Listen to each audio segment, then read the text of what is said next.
has staged a revolution in the art of isolation. Turn up the volume on your headphones and the world outside drops away. 16-year-old Keith Barnes has lived in this public seclusion for some time now. But tonight, the tiny radio on which he depends to keep people out is about to start pulling them in, thanks to a very special frequency that can only be picked up in the Twilight Zone. Good evening. And how are you this evening? Excellent. Jumbo. Yes. Your ticket? Smoking or not? Smoking. It's bad for you, you know, especially someone your age. Hey, doctor's orders. I see. Well, 34B. Enjoy your flight, twerp.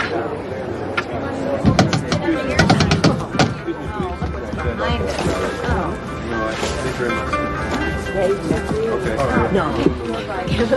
Excuse me. Excuse me. Jambo. Is that a radio? No, it means hello. What does? Jambo. In a kind of happy African kind of way. Oh. So is that a radio?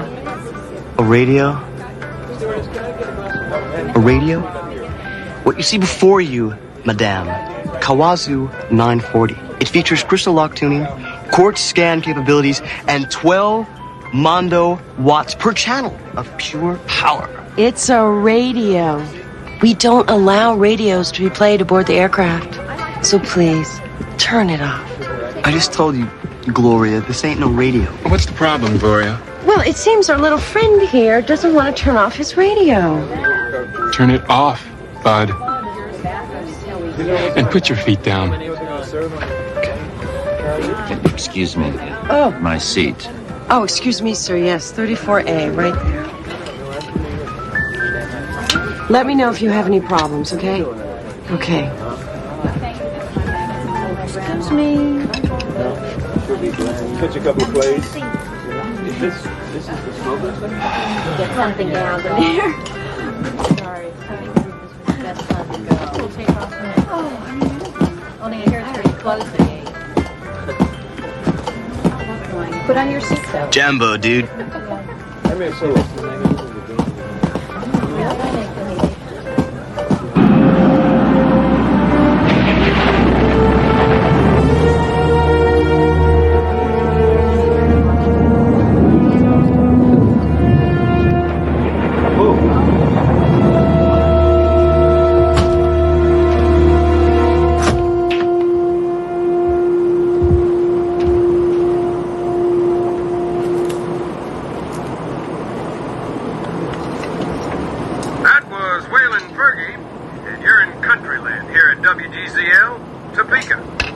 Oh, come on. This is serious wasteland.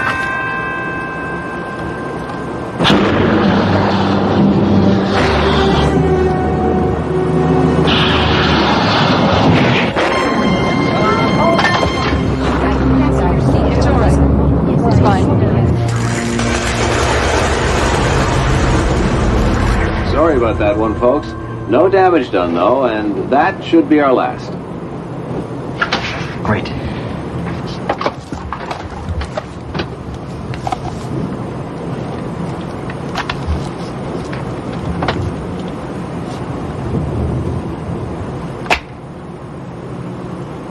Someone's getting sued. Would you please get out of there? Please. I don't know what you're doing, neighbor. Look, all right. I'm coming out, okay? I'm having a major crisis.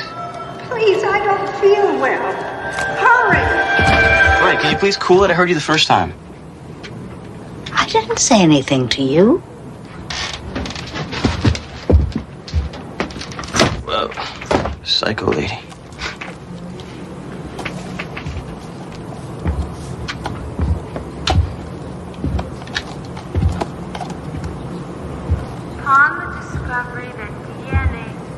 Upon the discovery that DNA is a double-stranded molecule that contains complementary base pairings held together by hydrogen bonds. It was suggested that DNA was a plausible mechanism for the transfer of genetic information from generation. Wait, kind of cute. Ratty shirt though. Nice buns, I bet. I wonder what it's. Did you just...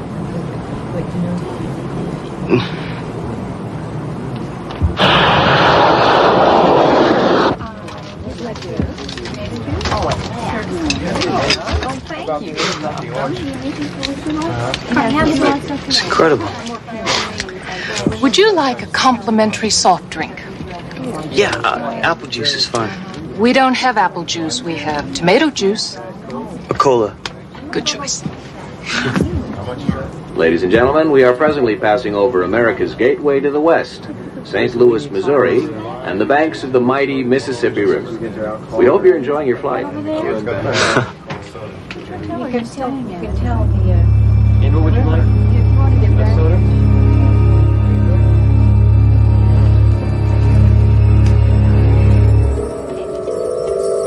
Bureaucrats, incompetents, greedy, insensitive, reckless, playing God with people's lives.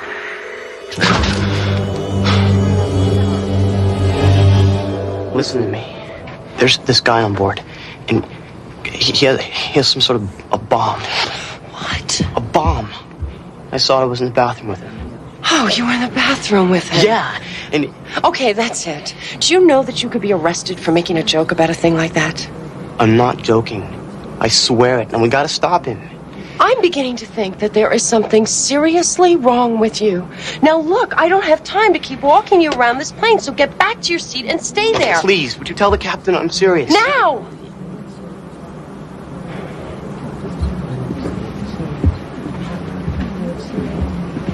Gloria? Can I talk to you for a second?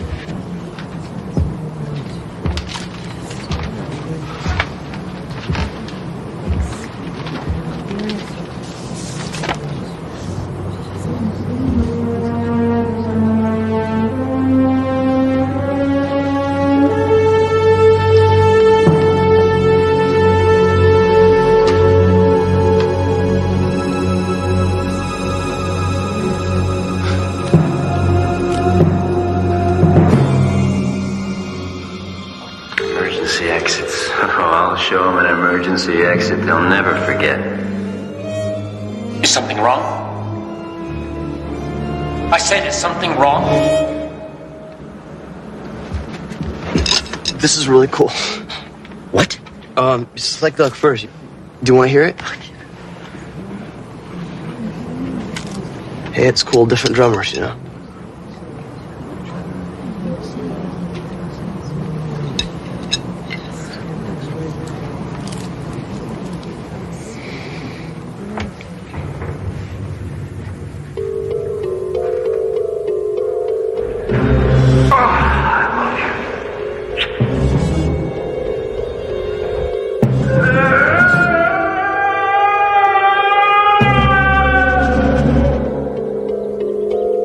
Don't do it.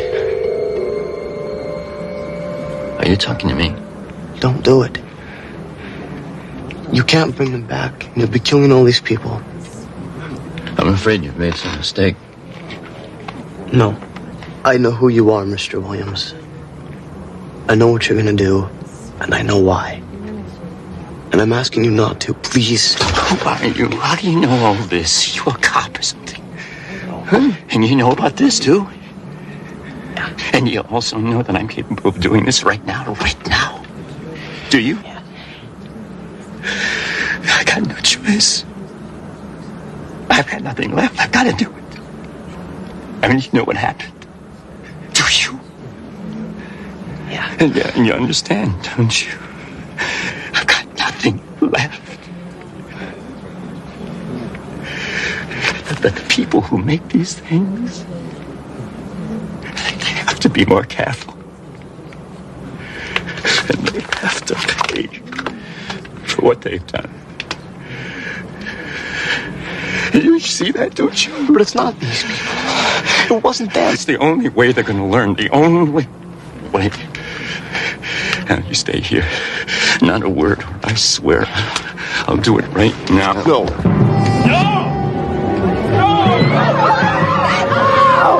Stay back! Stay back! Don't come any closer to me! Don't. These are innocent people.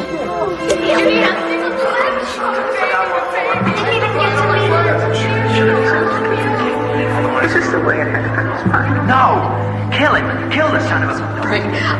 I'm so afraid to make Man, you're great. It can happen like this, not now. God, I want to live. I can so wait. What do you have to do? Don't. What about Jenny? She needs a father. She's so Why young. isn't Daddy coming home? Where is he? Mommy? Daddy? Why?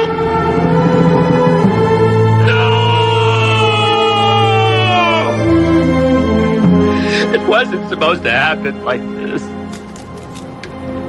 Oh my God, what have I done? What have I done? Easy, sir.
It's been said that the body is the means through which an athlete can best reveal the dynamic potential of the human spirit.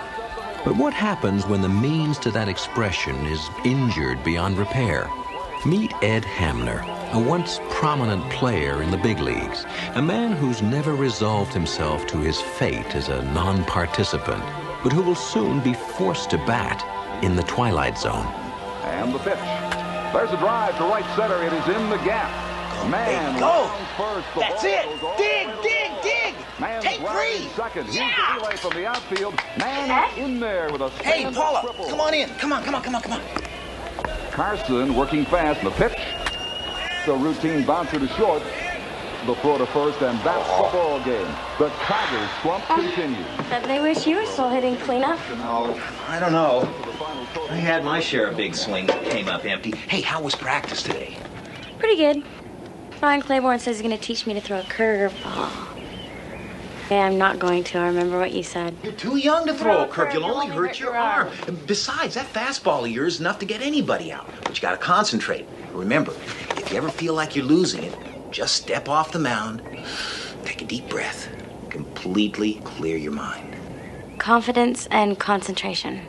It works every time. Oh, I almost forgot.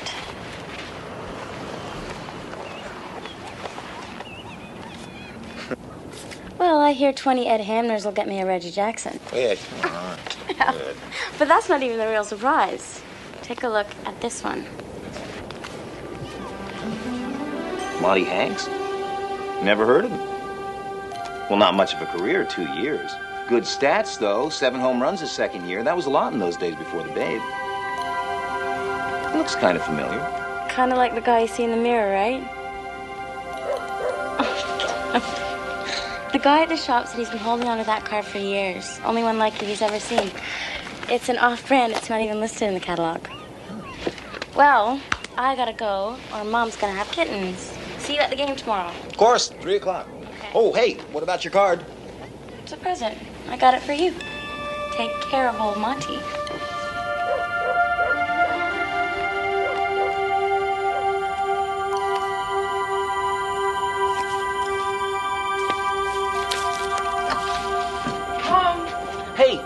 Cindy, take a look at this.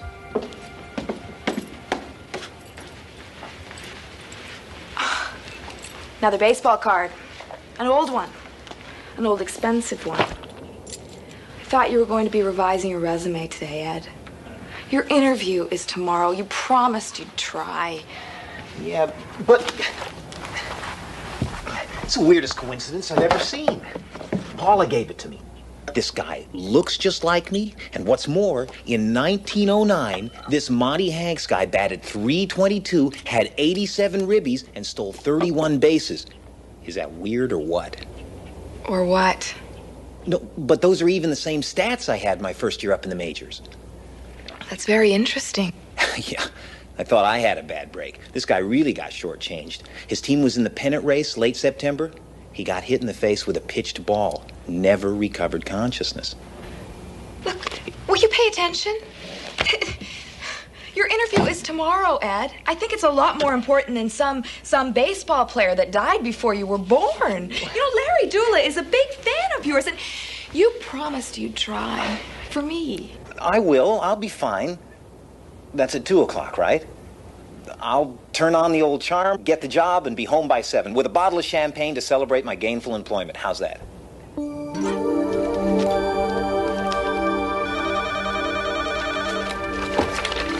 Vetricom Computer Division. Thank you.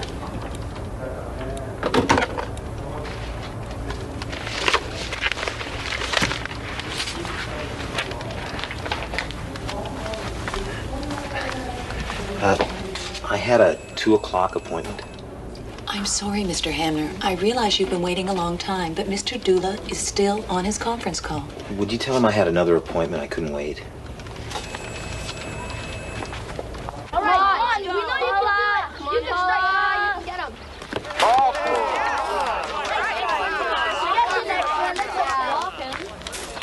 Hey, let's see some smoke.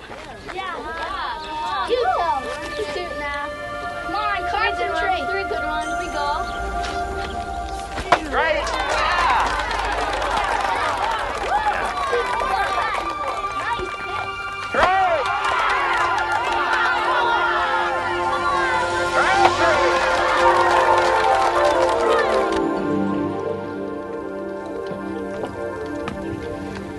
Well, look who's here. The Rookie of the Year. No, I'm late. I'm sorry. Paula's team won the championship. Coach took the kids out for pizza. They wanted me to come along. I had an hour and a half easy. I don't know. Somehow I just lost track of time. I remembered the champagne. Surprised you didn't pour it over Paula's head.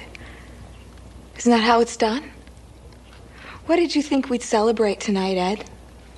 You could have had the Vetricom job, but no, you just walked away from it. Maybe it's just as well.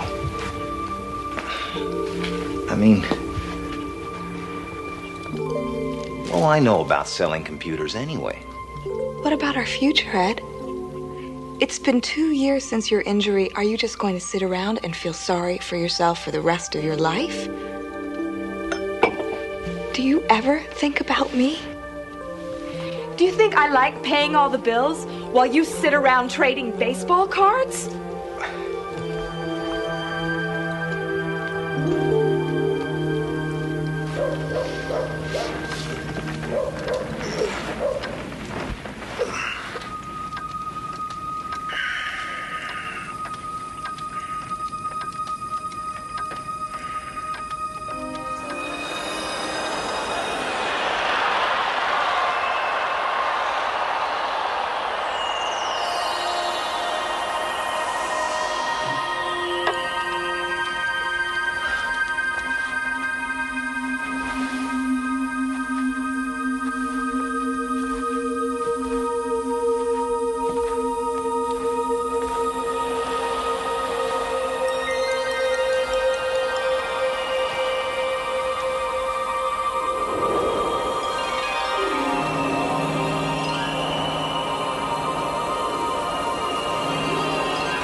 Monty boy, come on, are you all right?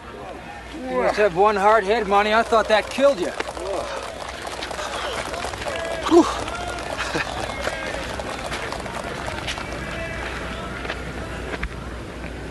My leg.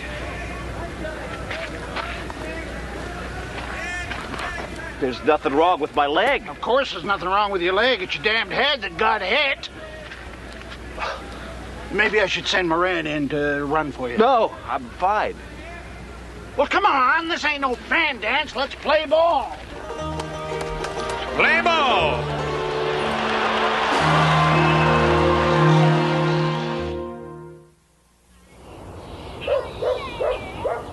What happened to you? Something wonderful. A busted nose is wonderful. And that's not all. Oh! Look at this. Oh, gross. I did it yesterday. Well, 78 years ago, really, but it felt like yesterday. It's a beaut, isn't it? A real strawberry. I got it sliding into second. Into second what? Second base.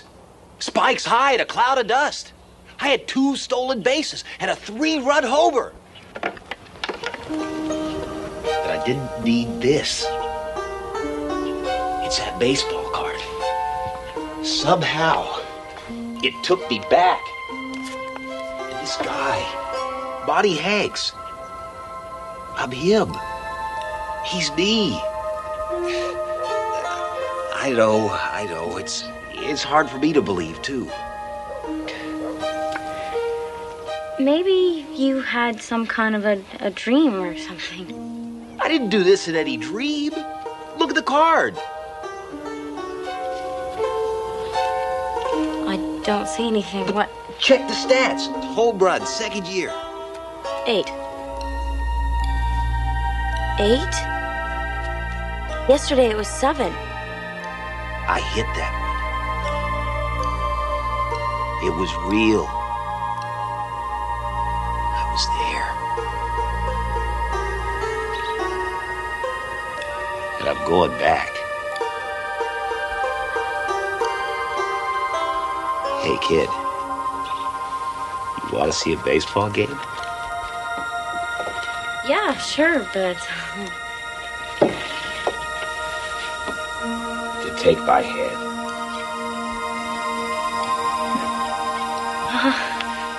I don't know, Ed. This is a little weird. Hold on.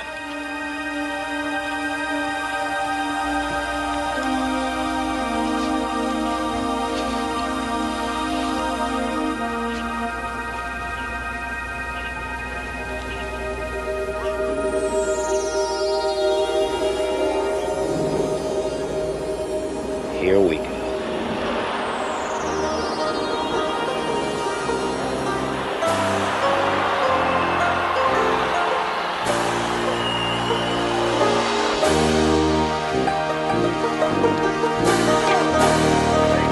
We get rough. Happened, Ed. Monty, you're late. Get that kid out of here. Come on, look alive. We got a ball game to win.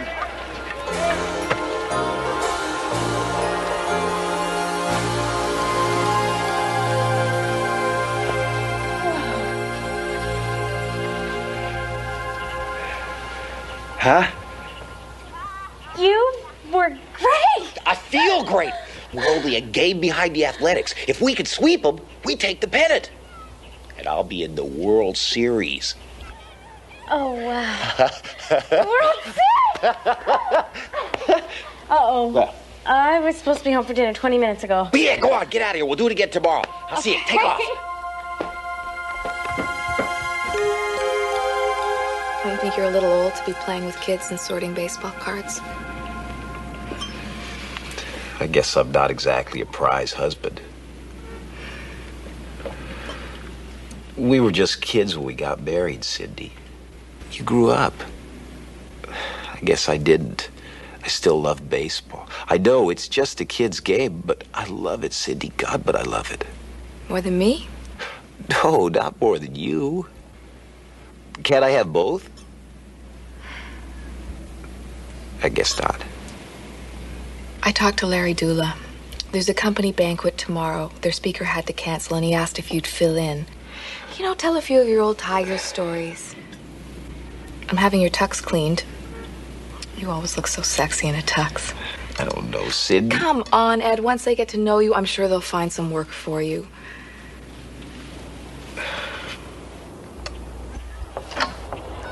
Oh, there you are. It's an early game today. I didn't want to leave without you. I can't go today. I've got an orthodontist appointment. But today's a big one. We beat the Athletics today. We clinched first place. Yeah, I know, but my mom will never let me get out of it. Especially for something I can't even tell her about. I'll miss you. Won't be the same without you there rooting for me. Well, I'll still be rooting. I'll just be 78 years away. Big dinner party tonight. I'm meeting my future employers. You're gonna be a coach? Computer salesman. Aren't you happier playing ball? It's not that easy, Paula. Not when you're an adult. I have responsibilities. And I was thinking about 1910. It almost seems like you belong there.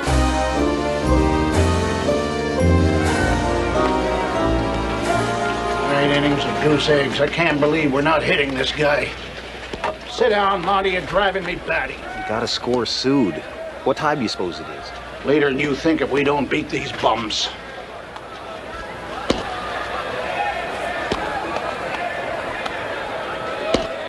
Ed?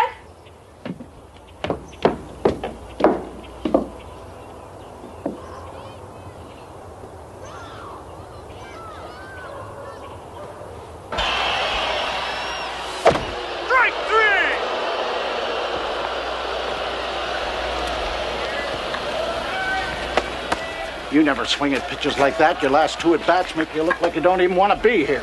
Swinging too hard, I guess. Yeah, well, now get out there and hold them. If they can do it to us, we can do it to them. Back, I got a problem. Oh, yeah, me too. If we don't win today, we don't get no pennant. Now, what's your problem? It's my wife. I promised her. Your wife? We're into extra innings. Mac, you don't understand. If I stay here, I stand to lose everything I've got, including my wife. I'm out of extra innings at home. What about here? I'm talking about the World Series. Are you nuts or what? Walk out of here and you don't come back. I mean that. Not tomorrow, not ever. Moran, take third. No. I'll finish the game. That's more like it. Now let's play ball.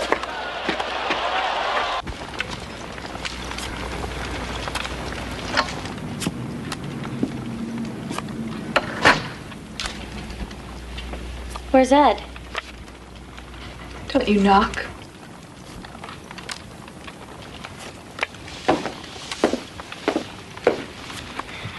What are you doing to Ed's stuff? Repaying him? Each one of these cards is a day he wasted. Part of our lives he threw away. Look around you, Paula. I'm almost even. No. He'll be back. I know he will. Oh, yeah. Rookie of the Year always makes it home, doesn't he? What if there's no home when he gets there? Don't say that. He's a big man to you, isn't he? Big man. You know why he's so nice to you? Because you're a fan. Ed needs to hear him cheering, and you're the only fan he's got left. Ed just needs someone to care about him. It's all so simple when you're 12, isn't it? But eventually you'll grow up and you'll realize you can't play games for the rest of your life. You're wrong. Give it to me, please. Thought I didn't notice it. Ed's latest treasure? Showed it to me the other day. Is it special to it? No, it's my favorite. Ed doesn't even care about it. I like it because I told Ed it looks like him, but he doesn't think so. Lying. I remember now the stats. Same stats as the Rookie of the Year. No! I bought it for him. It cost so much, my mom will kill me. Please don't. Take it. Take it and get out. Oh, that's right. Cherish it. You're a girl, Paula. You're just a little girl. But you'll grow up, and when you do, losers like Ed won't look so wonderful. I promise you that. He'll always look wonderful to me. Go on, go home. There's nothing you can do for him.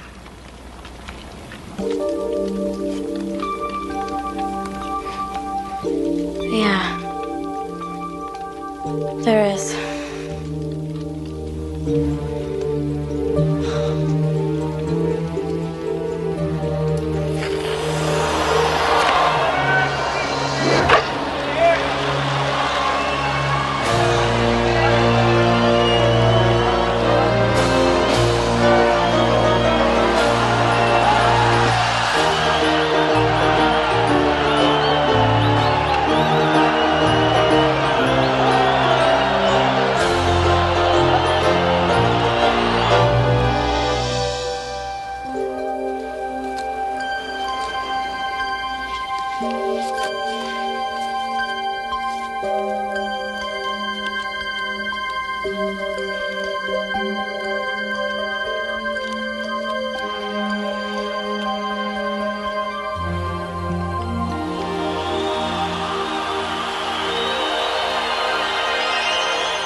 I knew you'd do it.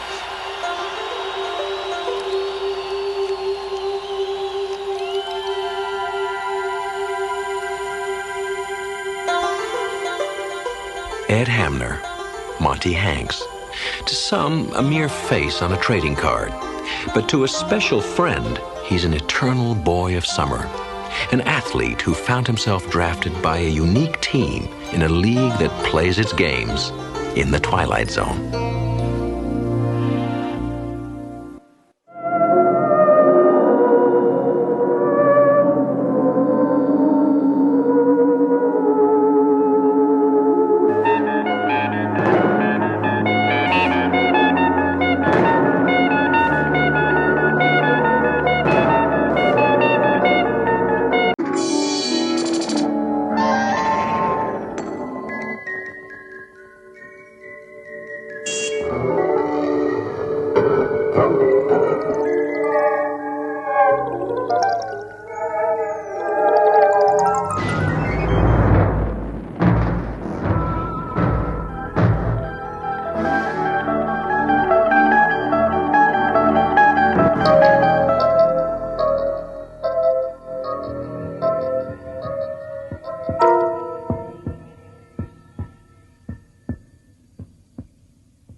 A beautiful summer day, full of adventure for a young boy. On the surface, a field like any other, soon to be covered with neatly arranged family homes. But today, this curious boy is about to discover a terrifying secret that could only be shared within the confines of the Twilight Zone.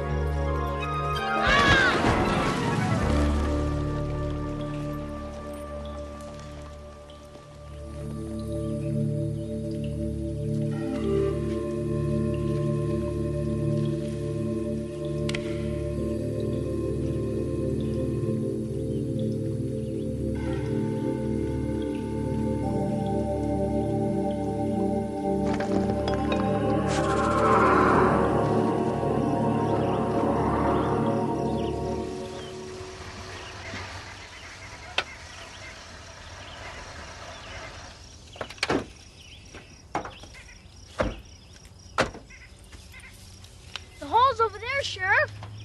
Okay, follow me.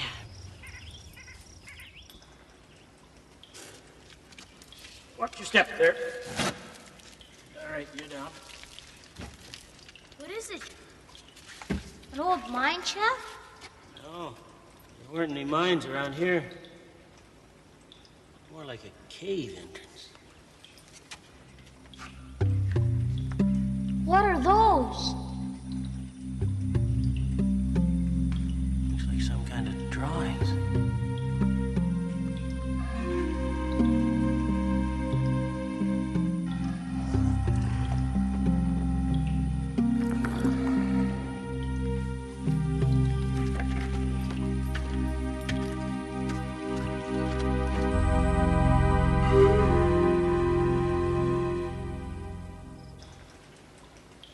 see you're still using one of those old cameras. Oh. Gives the most detail. Well, this is the only part of the cave that we have the paintings in. Why is that, Dr. Klein? Well, we think that maybe they used this as a sort of communal area where they got together. We don't really know. All we do know is that you might just be the first person to enter this cave since prehistoric times. You mean since dinosaurs were around? Well, maybe not that long ago. But if these cave paintings are authentic, maybe as long ago as 12,000 years. How's that? Long. Well, we'll know as soon as we get these... Freeze!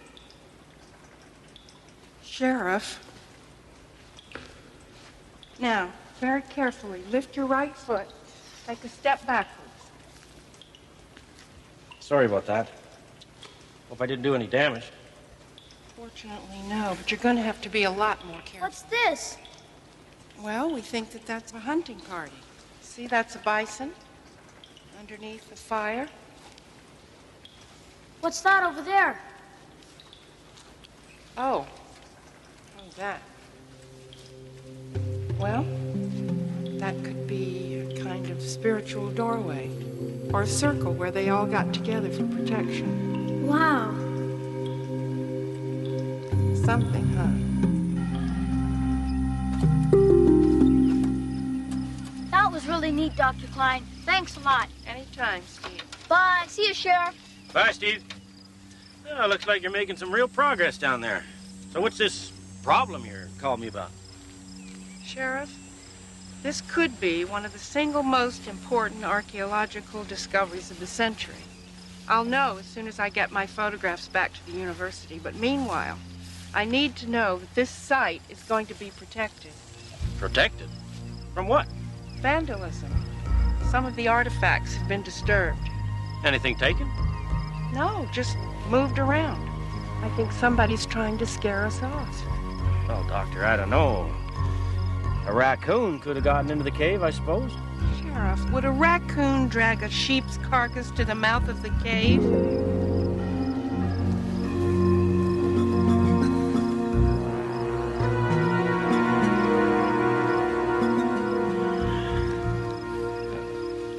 Maybe a dog or something. I don't think anybody means you any harm. This isn't like the city. Well, no offense intended. Well, no offense taken, Sheriff. But in the city, any cop on the beat would have noticed that sign. And speak of the devil, here he comes.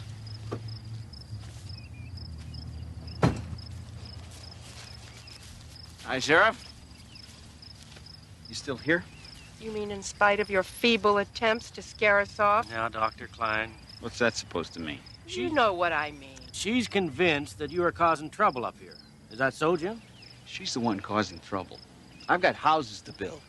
Now, just because they found a hole in the ground, my whole schedule's shot to hell.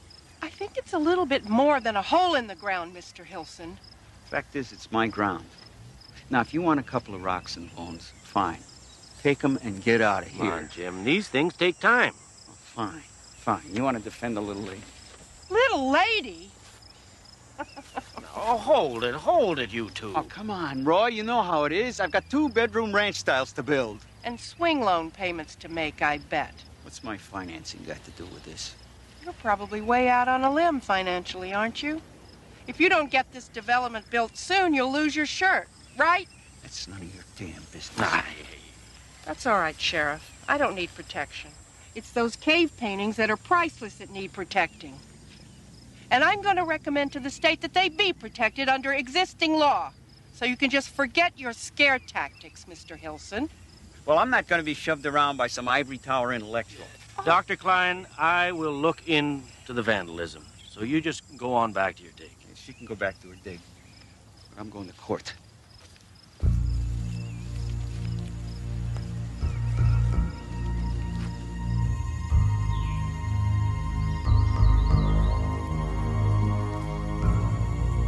Yeah, it could be your lamb. Dang right it's my lamb, and you got to do something about it. Don't get your shorts in a knot, Jacob. Bill Dempster's lost some cattle, and Wally Johnson's broodmare's missing. I got my hands full right now. Look, I think it's Wolf. So is Wally Johnson. Come on, Jacob. You know there hasn't been a wolf seen in these parts for over 30 years. Look, whatever it is, you better find out what it is and stop it. I know what my job is, Jacob. Ha!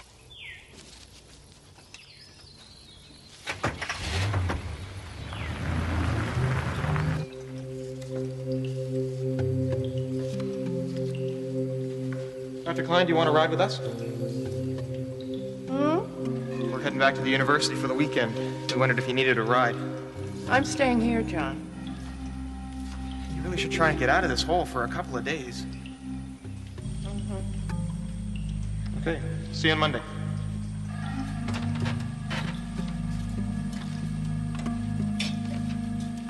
Have a good time.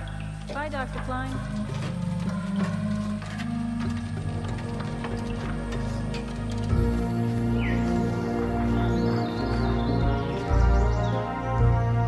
What the hell is this?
Still warm, isn't it?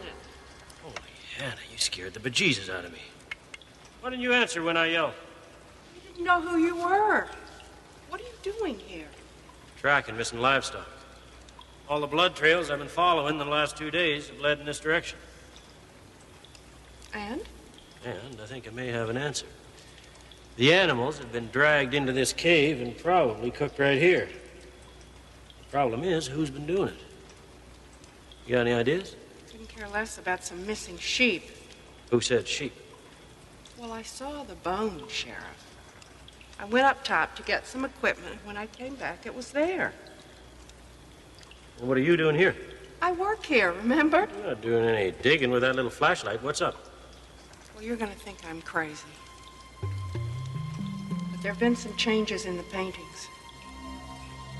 Now, what do you mean, changes? Let me show you something.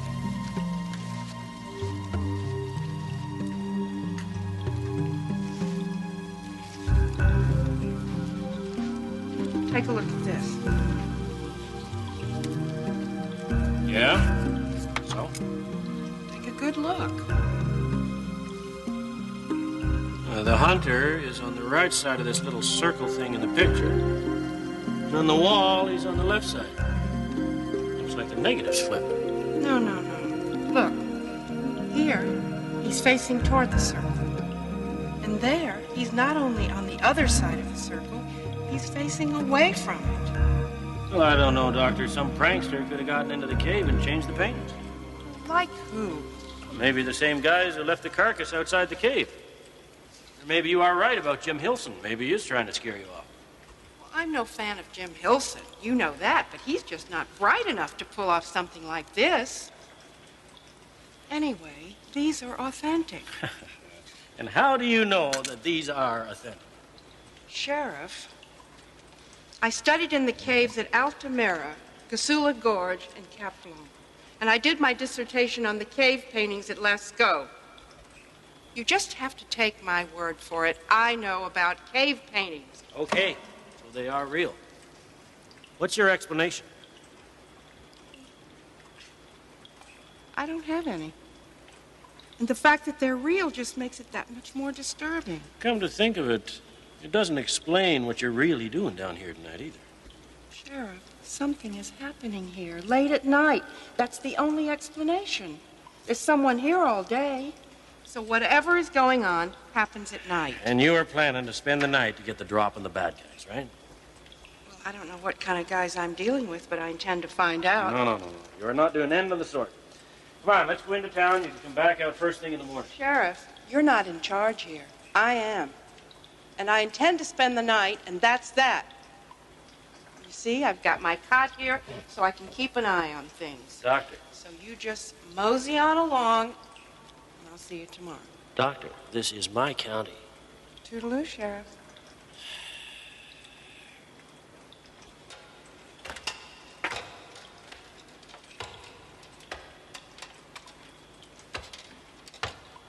Sweet dreams.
The figures are gone.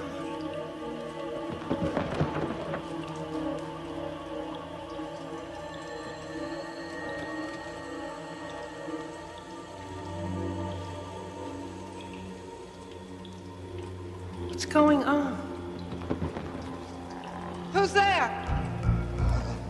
Who's there?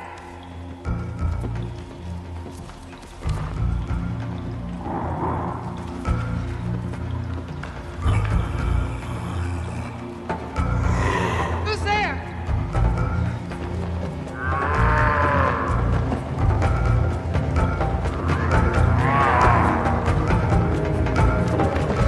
Who's there?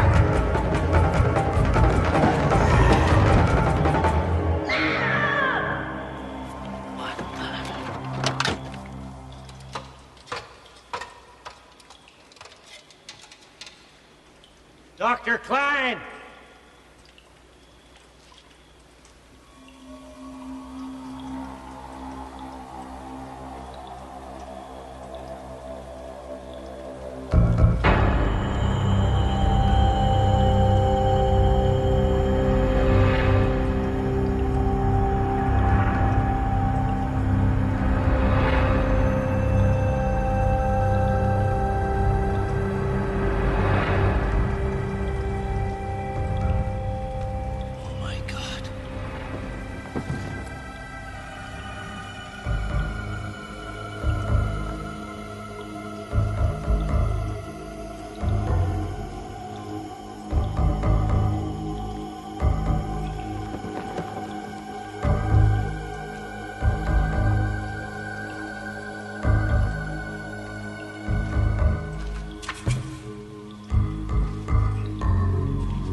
is the invincible enemy of mortal flesh, or so modern man believes. But somewhere in the dark past, a few of our distant ancestors discovered a way to bridge the millennia. It's a secret that was buried 12,000 years ago and rediscovered for a brief moment in the Twilight Zone.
So that you can feel the weight of your arms, your legs, and your body slipping away. It's a pleasant sensation. You're free of everything holding you back. You can think with perfect crystal clarity. Your name is Lorraine Guston, but you've had other names before this. Other lives. They're buried deep inside. But now as you begin to float freely, they start to rise up within you. You can see them clearly. Now, search them for the most significant memory of your past lives. Open your thoughts and let the sights and sounds come in. I'm sewing. I work in a dressmaker's shop. What year is it? A long time ago. Okay, good. Now, look around you. What do you see? What's happening? They're shouting at the door. Men with guns. They're wearing uniforms, red. British soldiers. They say they know we're hiding revolutionaries. I keep telling them, no, we only make dresses. We don't know. We haven't seen. Oh, but oh God, they don't believe us. They don't believe me. Torches, they're setting the shop on fire. They won't let us out, please. Oh, God. It's all right. It's all right. Mrs. Guston, listen to me. It's all right. It's all right. The fire is disappearing. You're safe. You're safe. It's going away. Everything is as it was. Yes. Yes, now you're starting to come back down. You're floating back down. You can feel the weight returning to your legs and your arms. Touch your hand, and when I do, you will awaken feeling refreshed, and you will remember everything you've seen. 1, 2, 3. I don't know how to thank you, Miss McNeil. I feel better than I've been in years. For the first time, I understand why I'm so afraid of fire and men in uniforms. And to think it was a memory, and from so long ago. If we all knew that we'd lived before, and if we could remember those past lives, we'd understand ourselves so much better. Maybe we'd be kinder to one another, knowing that in a previous life we were poor or hurting or hungry. Oh, thank you so much. You're welcome. Have you ever tried yourself? It's ironic, I suppose. I've never been able to remember any of my own past lives. But I keep trying every day. Someday, who knows?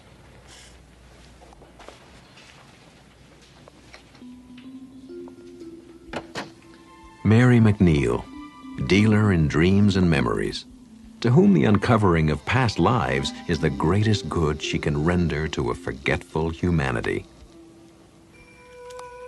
Your name is Mary McNeil, but you have had other names before this. 8:57 p.m. and Mary McNeil makes another attempt to discover a previous life. However, the journey she is about to take is to a different place, a land whose borders are defined by the region we call the Twilight Zone. Now, search them for the most significant memory of all of your past lives.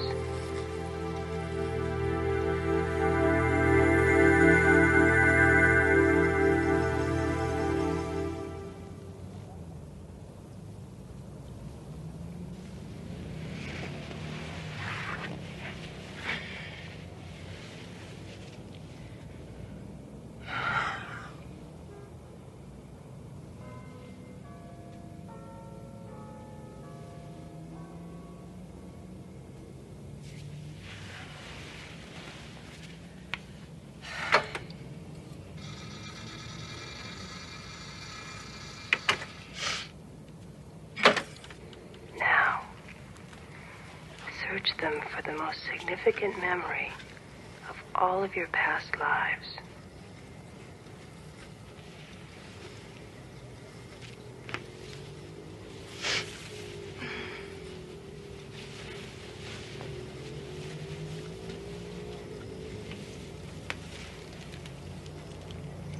Nothing again.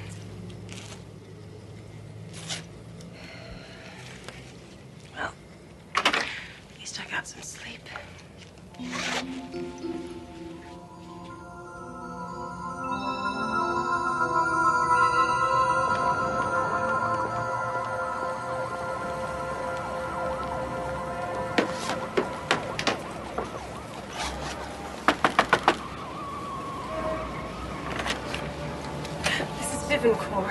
I am so sorry. I know it's the oldest excuse in the world, but I overslept and I rushed out without even thinking to call. Excuse me, but have we met? Oh, of course. We made the appointment by phone. I'm Mary McNeil. You called me last week about wanting help with your memory? You must be mistaken. There's nothing wrong with my memory. Oh, certainly. What I meant was the memory of your lives before this one. I can assure you it's a very simple process. In my last life, I was Corporal Lon Desmond. I fought in the Second World War and won the Medal of Honor. Awarded posthumously, of course. But you know? But how? The medal? It was nothing. I jumped on a grenade to save my squad. That's amazing. How did you know that? Look, I really don't have time for this sort of foolishness. Thank you, and good day.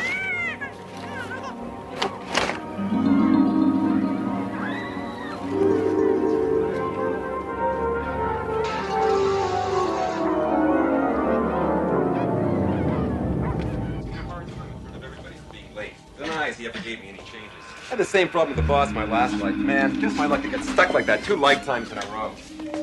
You know, how's it going with you, eh?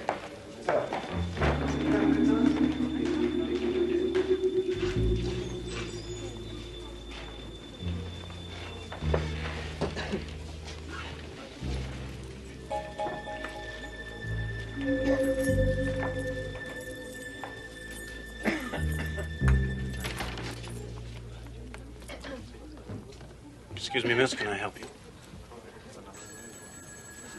This used to be my office. That must have been some time ago. I've been here for the last 2 years. Is there something I can do for you? Are you looking for work? You say this used to be your office. Are you out of work? It's difficult to explain. You see, I woke up this morning, and I don't know what's happening anymore. I mean, I don't know if I've changed or if the world's changed, but something's happened.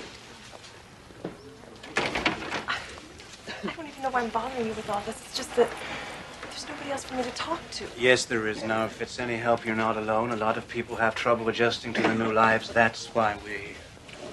If you would just fill out this form, and when you've finished, we'll talk. My name's Jim Sinclair. I'll be sitting at the desk over there. Excuse me.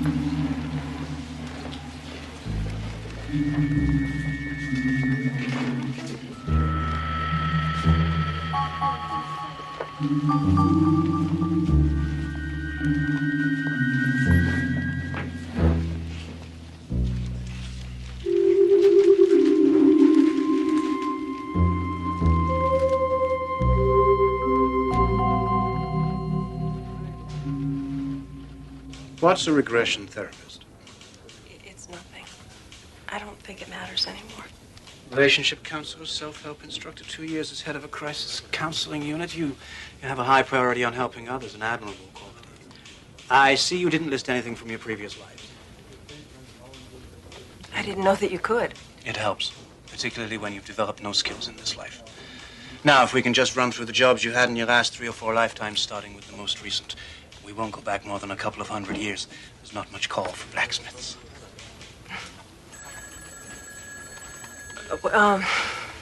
Well, I've always felt that I must have lived during the Depression. Felt? That is, I'm always very moved when I see pictures from that time. As if I knew what those people were going through. Could you give me some references for this life? Name some of the people you might have known.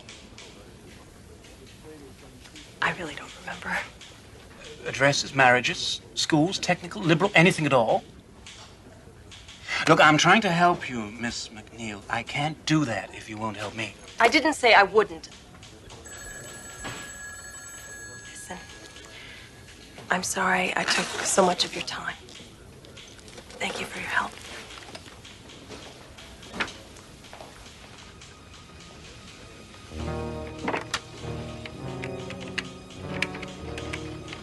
Sinclair here.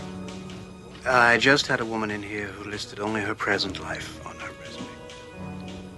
Yes, that's right. When I pressed her for details on her past lives, she claimed she couldn't remember them. No, I don't think she's a new soul. She didn't have that vacant look so many of them have. Mary McNeil. Yes, I agree. She could be the one we're looking for. So her behavior was significant, you say? A lot of people disapprove of what we do. Doesn't sound like disapproval. It was more like shock, as if she'd never seen such a thing before. It's possible she's been out of circulation for a time. That happens. And then there is the other possibility. So we discussed, but I'm not ready to accept that theory. There's something wrong here. I think she's hiding something, this one. Before we do anything, we must be certain. Will you bring her in? If we don't decide to kill her first.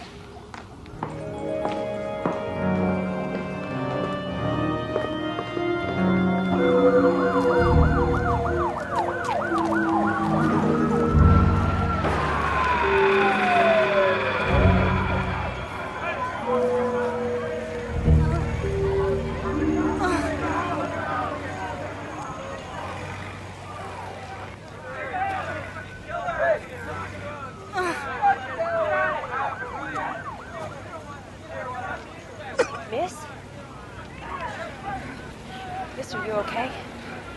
Go away. Let me die in peace. I'll go get help. No. No. You know the law. Anybody who wants to die can die. It's my right, and you can't take it away. I've chosen exposure, malnutrition, sleeping pills. It's a lot cleaner than a bullet, isn't it? Guns scare me. A lot of things scare me. Why in God's name do you want to die? In my last life, I had a nice job, a nice family. People liked me. Can you imagine that? But now look at me. Look at me. Look at this body I was born in. I have tried everything, and nothing works. I'm going to start over. I'd like to go to sleep. No. What do you care? I care plenty. Not because of what you look like or who you are, but because you're needed in this lifetime. Surrendering is wrong. You're needed in the here and now, not in your next lifetime. Nobody needs me. I need you. It seems I don't have anyone or anything. Maybe we could start over together. Can you give me that chance? Can you give me that much?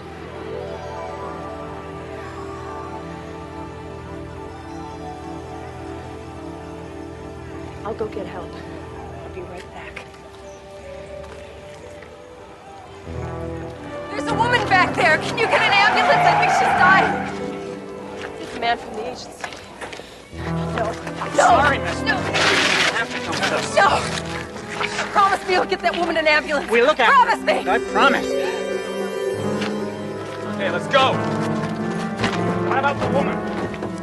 about her? I made a promise! Get her an ambulance.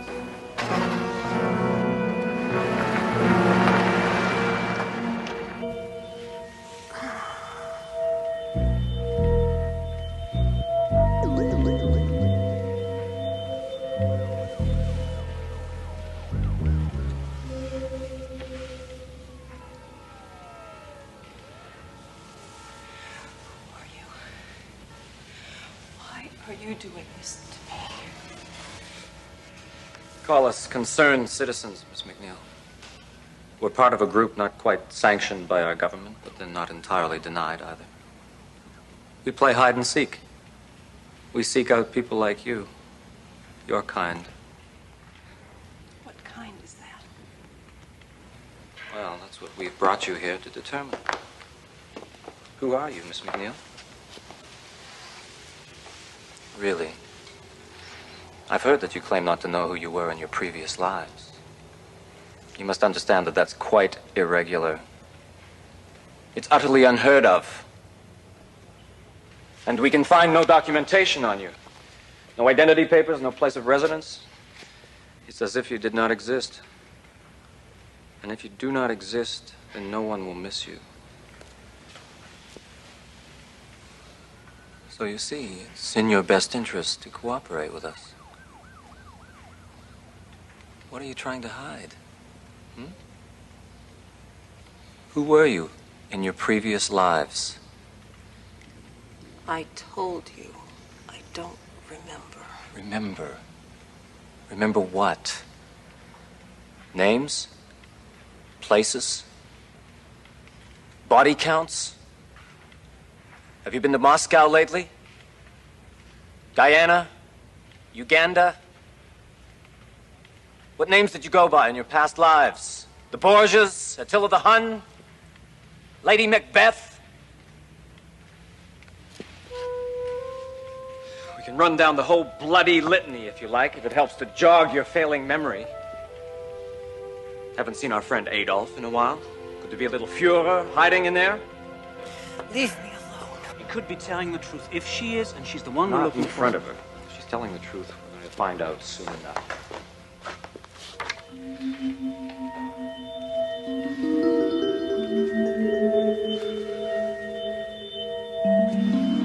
And when we went to Daddy's funeral, Mommy said we should be brave.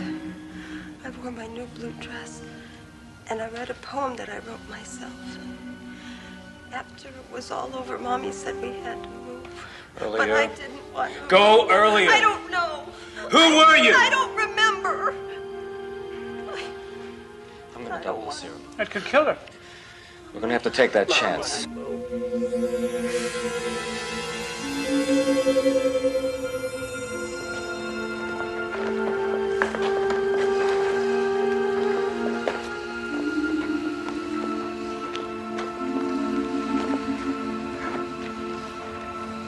Welcome back, Miss McNeil. Oh, my head. It'll soon pass. You were telling the truth. For what it's worth, we're sorry we had to put you through all that. But you're free to go. Just like that. What about my life? What? Sorry, wrong number. Just hang up and walk away like nothing ever happened. Precisely, Miss McNeil. Unless, of course, you would care to work for us. See you in hell first. Sinclair, get us some water. We're offering you a very rare chance, Miss McNeil, to go from a prisoner to a savior. You are a healer. We ask you to help us heal. We want you to help us forget. Forget who and what and where we were. You're out of your mind. Perhaps I am. Maybe we all are. Look around you. Did you smell the madness out there? It gets worse with every generation. You can smell the death that we needn't fear because we come back. but which is with us from the cradle to the grave. Think of dying and then the new agony of rebirth, and you remember it all, Miss McNeil. We're so busy avenging the past that we lose the present. That's the world we live in. That's the waking horror that's our everyday existence. What can I do to help you? You have a gift. We need you to teach us that gift. We need you to help us let the past be swallowed by silence. No more carrying grudges across the centuries. No more longing for days and lives past. Just the moment. And the thrill of making this life as good as it can be. We've waited so long for you, Miss McNeil. If we were harsh, it was out of fear and hope. When we first met, I knew you wanted to help people. We're giving you the greatest opportunity that's ever been given to a person. Help us, Miss McNeil. Help us to forget.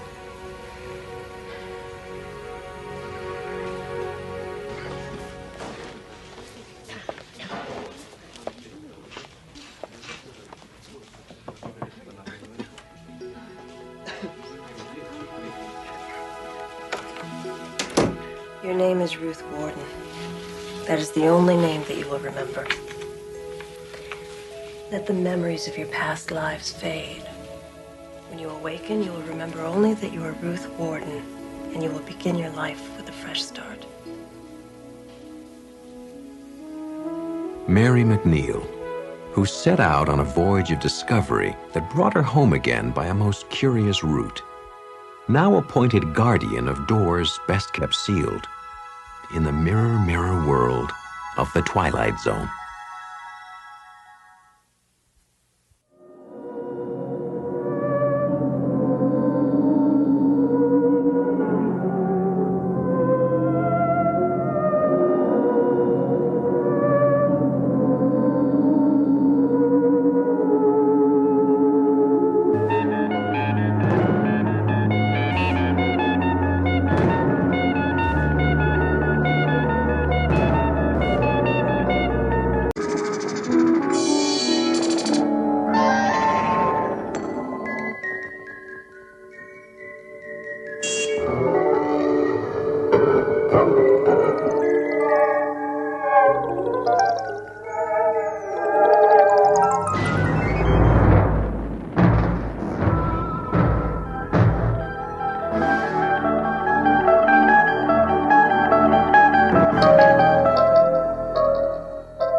Welcome back, Mr. Bennett.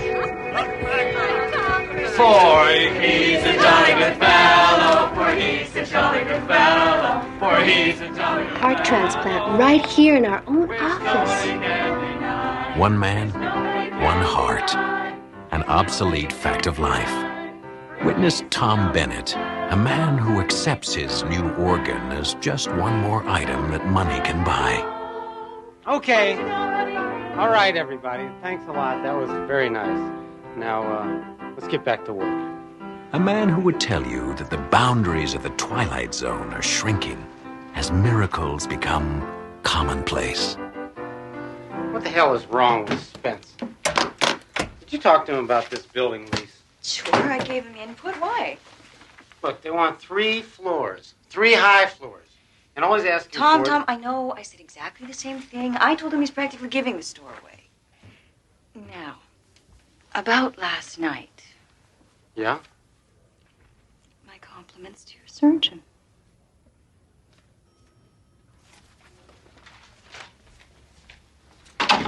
Hey, Spence. Hey, guy.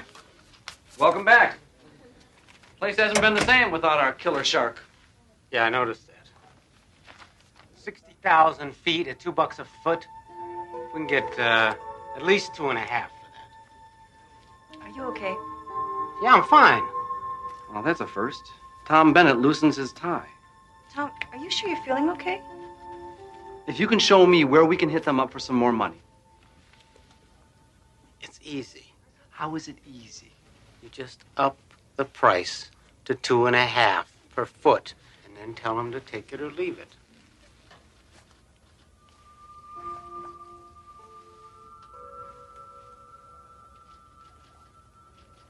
Did you ever own a pair of really good boots? Excuse me? Yeah, the kind of boot that fits around your foot like it's always belonged there. Don't look at me. If it doesn't have 3-inch heels, I'm not interested. Where are you going? Be right back. I'm gonna go buy a pair. You're gonna buy some boots. Tom, we're in the middle of something here now. Yeah. You wanna come along? Tom. You're serious, aren't you? Sure. Okay. Let's go get them boots, partner.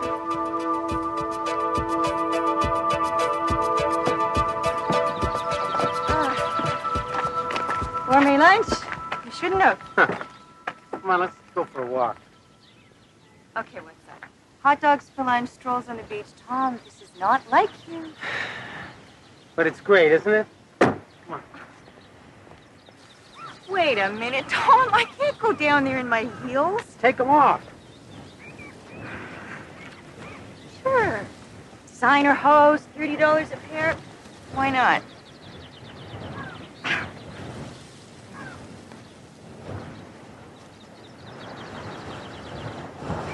Nice, huh? Yeah, Tom, I really have to get back.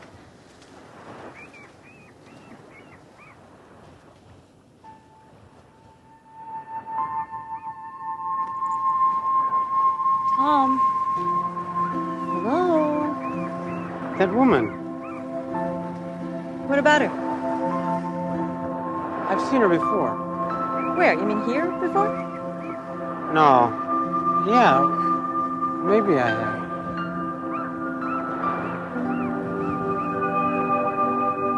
While I can appreciate your firm's situation, I'm certain that you can also appreciate ours. If you wish to continue as a tenant... Excuse me. How about something to eat? Sure. Julie, want to go? Thanks. I think I'll pass this time. The terms I have outlined are the best we can offer in the current rental market. Unfortunately, there's no room for negotiation. That's good.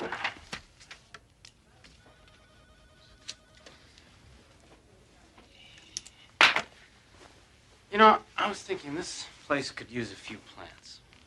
Definitely. I'll order some. Let's go. Good night, Mr. Bennett.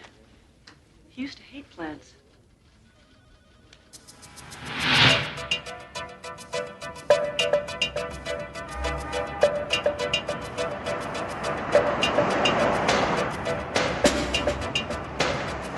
Where are we headed? This car, who cares? Just relax. We'll wander around till we stumble across something.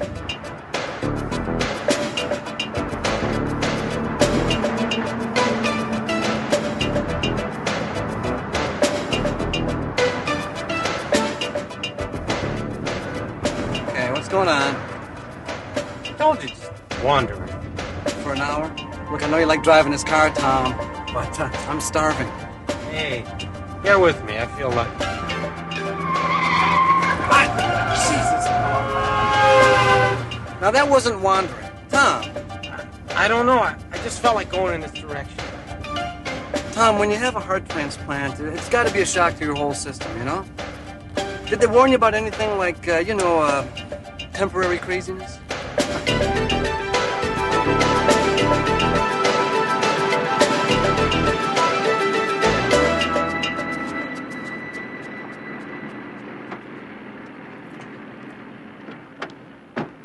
Tom, what is this? This is dinner. Get the hell out of here. You got an immune system that's already stressed out. This is not dinner. You look at that. What, the waitress?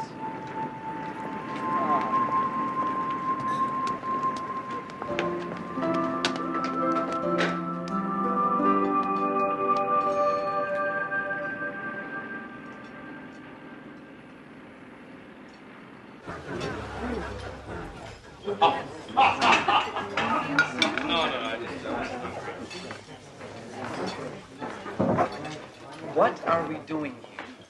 Come on, it's a nice place. I want to get to know that waitress.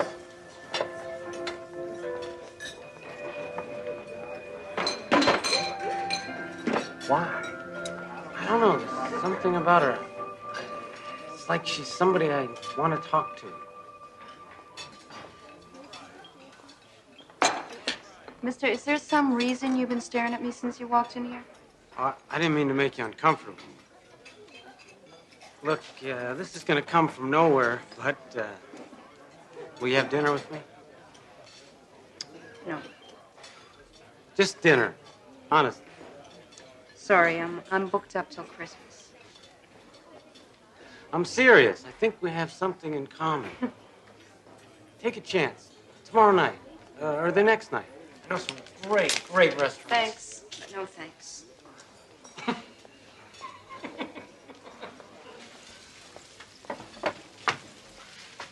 He asked me for a date. What did you say? What do you mean, what did I say? I said no. Mary Jo, you have got to start dating sometime, and this guy looks like one hell of a way to start. Why does he keep staring at me? He's weird. Look, what about Ralph? He'd ask you out in a second if he thought you were available. Well, I'm not available.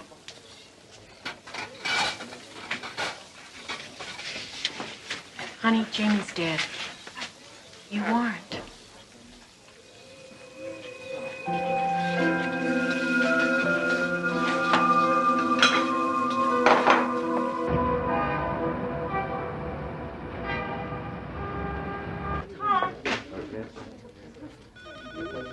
Tom, I want to talk to you.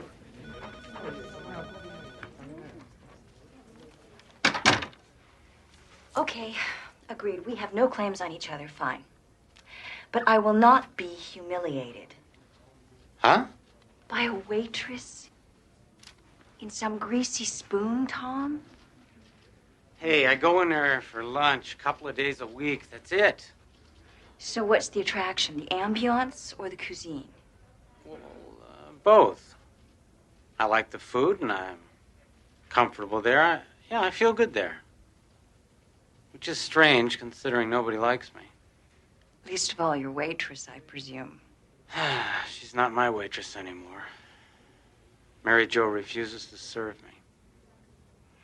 Which is just the kind of challenge you like. Wrong. As a matter of fact, I keep telling myself this is stupid. What are you doing there? But then, a couple of days later, there I am. Oh, poor baby. All that meatloaf and no love.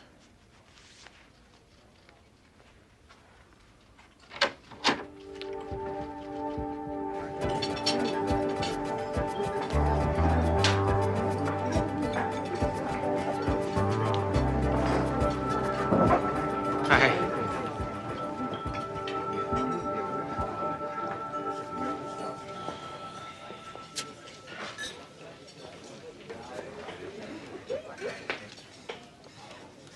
How about a piece of that cherry pie? No. Look, I am getting sick and tired of you hanging around here all the time. You're not coming here for the food. Yeah, it's really not that bad. And the fact is, if you're not coming here for the food, there is nothing here for you. Now, why don't you just go and get in your fancy old car and you go someplace else?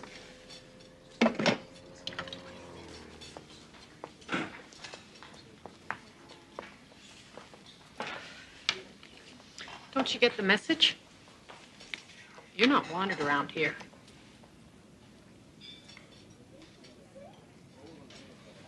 Come here. It's not that you're not a nice man. It's just that, well, you gotta understand.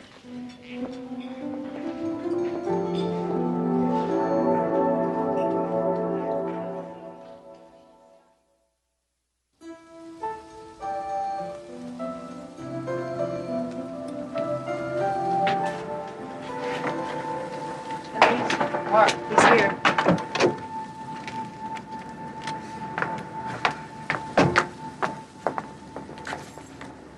I gotta go. Night. Mary Jo. I want to apologize. I had no idea. Your friend told me. She had no business doing that.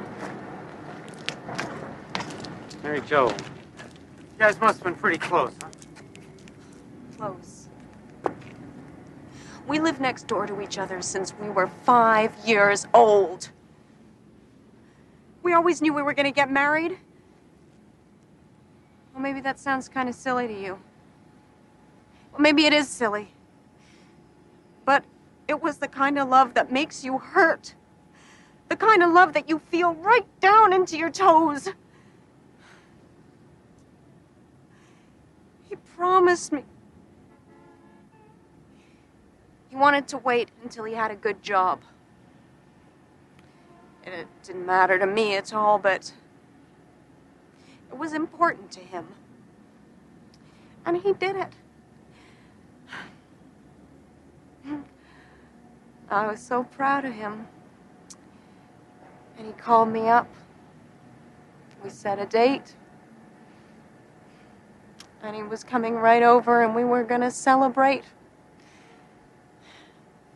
We were gonna have kids.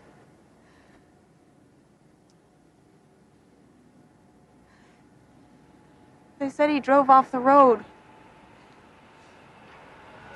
And they took him to the hospital.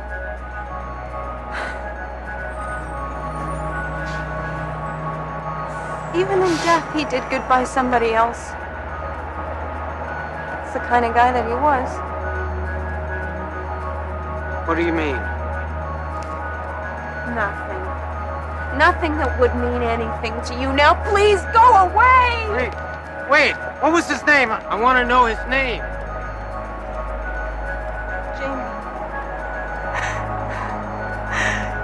Jamie Adler.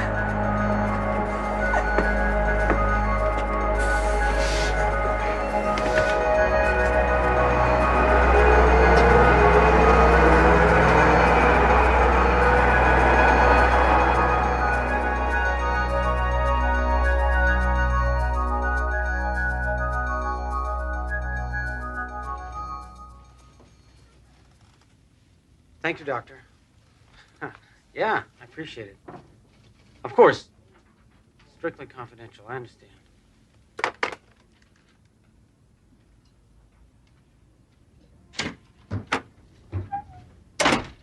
I've just been on the phone. Me too. Did you tell McLaughlin that he could set his own price? This is crazy, Tom. There is no way we can agree to it. You know whose heart they put in me? It's a man named Jamie Adler. Very nice guy. To which of you should I tender my condolences? It's a good question.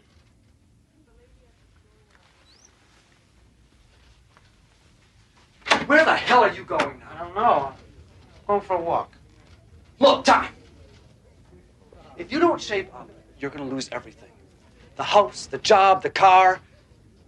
I got rid of that car.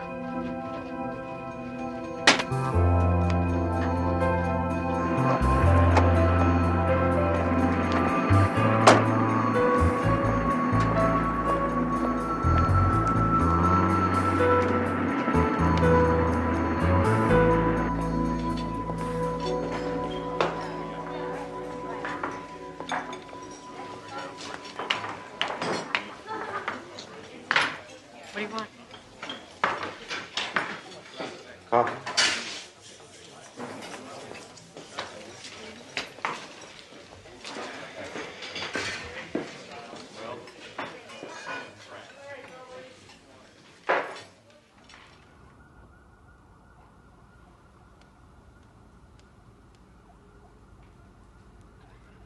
Still here. Yep, he is. What does he want? After 5 cups of coffee, donut? I think he wants to talk to you. Sure is patient.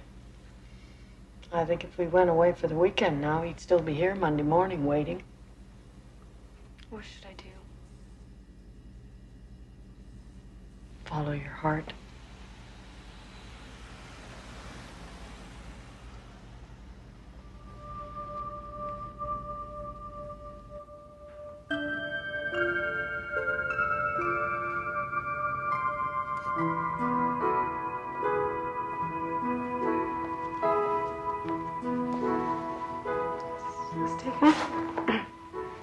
No. Please.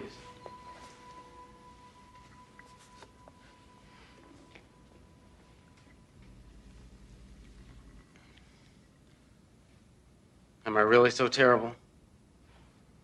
It's nothing to do with you. You'd be surprised. I'm sure you're a very nice man. I'm not ready for anyone right now. Can I tell you something? Sure. This morning, I got this news. It's the kind of news that makes you want to go lie down for a while. I was scared. Then I kind of got comfortable with it. You don't have the slightest idea what I'm talking about, do you? Not really. Look, for a long time I was sick. They said it was my heart, but I think maybe it was my life. Half the time I didn't know what I was doing, and the other half I did, but I'm not sure which I'm more ashamed of. And now I've got another chance. What do you want from me? Just a chance. Whenever you're ready. I've kicked open a lot of doors in my time, okay? But I'm willing to wait for this one to open by itself. If it does, I'm gonna be there, I promise.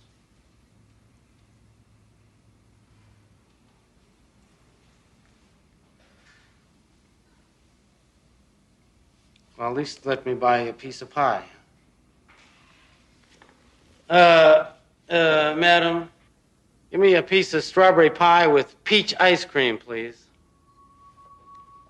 That's my favorite. How did you know that? Lucky guess?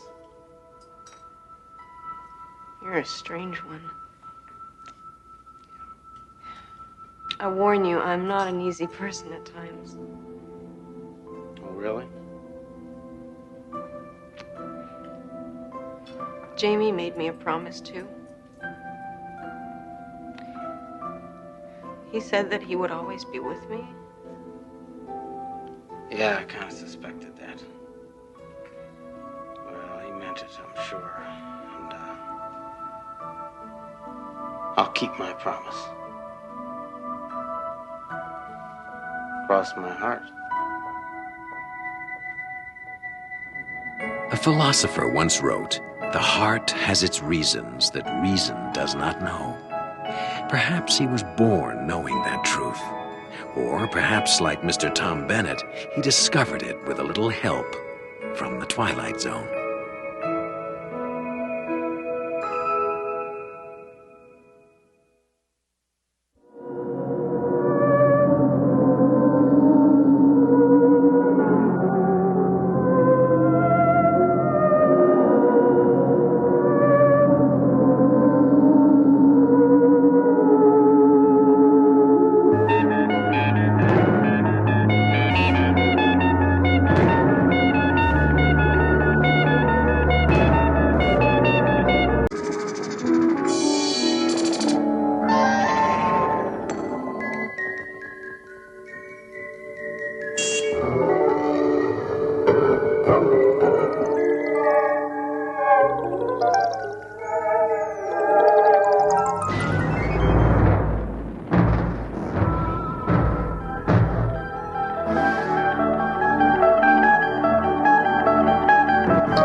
We direct your attention to the man with the sleek leather briefcase. His name, Dr. Mallory Craig. Thanks, bud. Occupation, psychologist, newly employed by the Crestridge Sanitarium. For the last 2 weeks, he has been visualizing his first day looking forward to it with eager anticipation. But there's a terror behind those cold institutional walls that nothing in his education has prepared him for.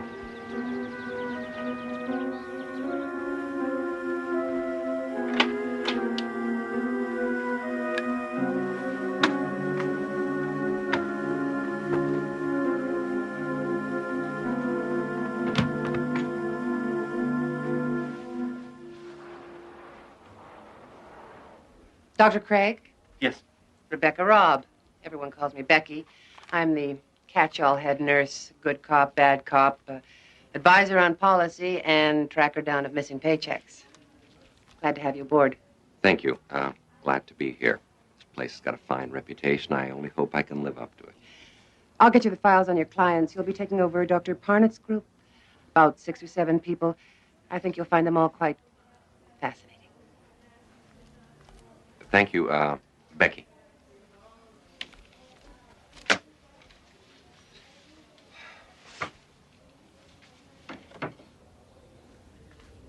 Becky, can I see you a second? Sure.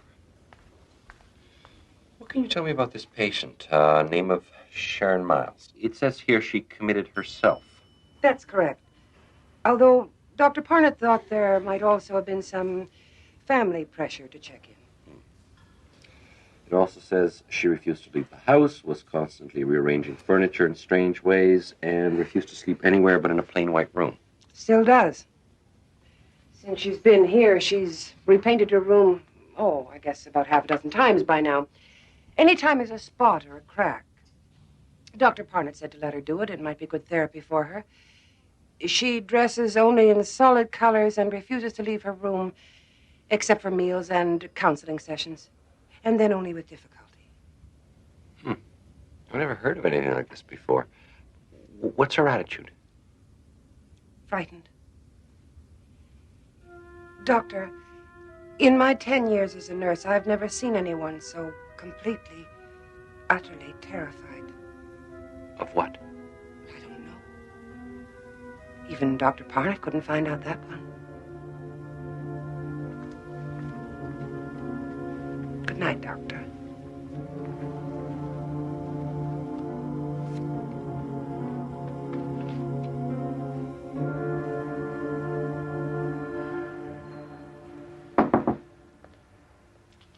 Hi. I know it's a little bit after office hours, but I thought I'd pop by and say hello, if you don't mind.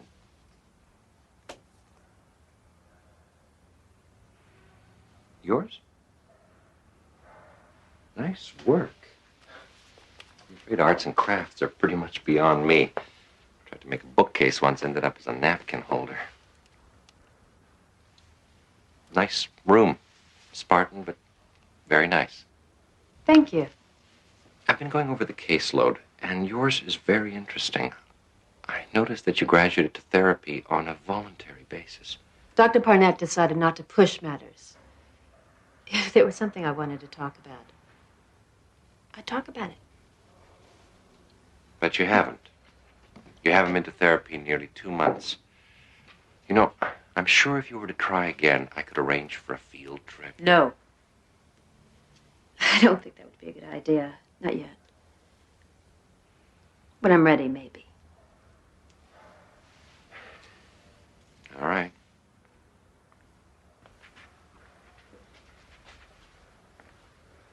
But if you should ever feel like talking, I think you know where to find me. Good evening.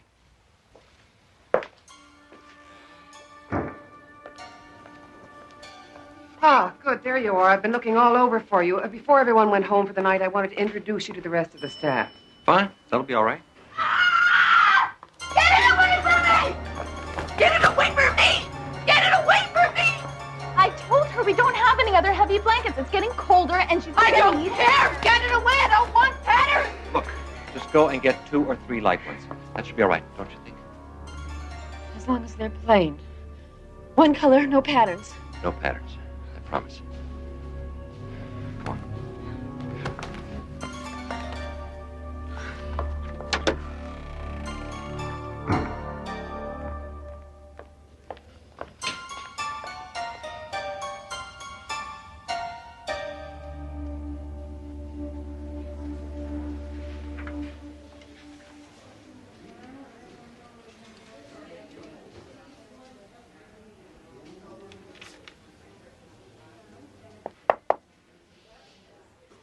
Guess I didn't make a very good impression last night. I want to thank you for what you did. The staff gets a little impatient with me at times. All forgotten. Thank you. But it would help me tremendously in the future if I understood why you were so concerned. Hey, Doc. Haven't you heard? Nobody in here but us loonies.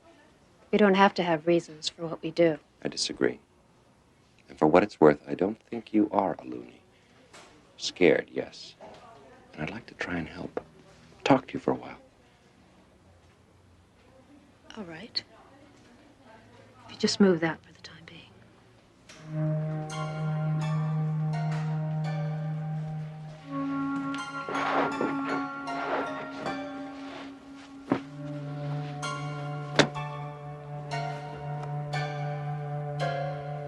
After I finished college, I met Jeff. And we got married about a year later. And we had a boy, Bobby. He's 7 years old now. And I don't hate my mother or my father, and I never wanted to sleep with my brother. And I wasn't frightened by a checkered sheet when I was a little girl. But you were frightened last night. I saw you. You were terrified by that blanket. No, not the blanket. The patterns. Why?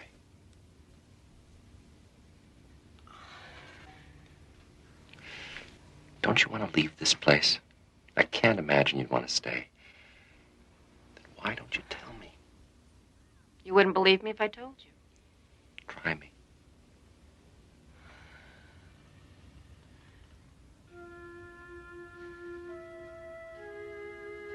You ever look closely at patterns, Doctor? I mean the kind of patterns you find in wallpaper. Cracks in the ceiling. Linoleum floors. I suppose so, yes.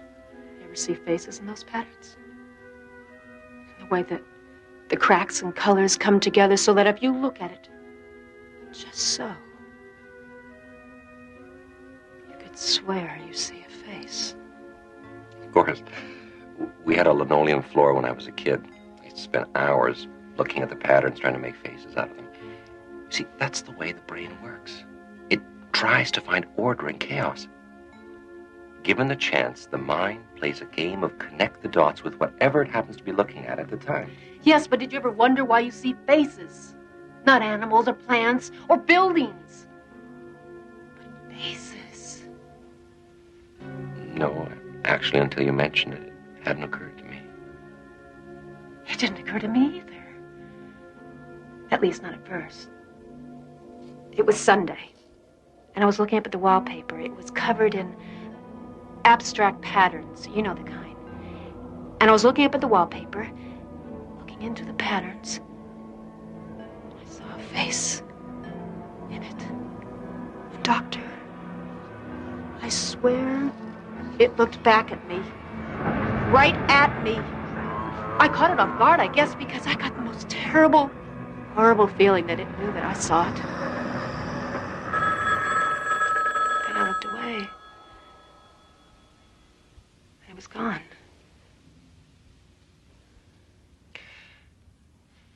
Perhaps you only thought the face was looking at you. No. No!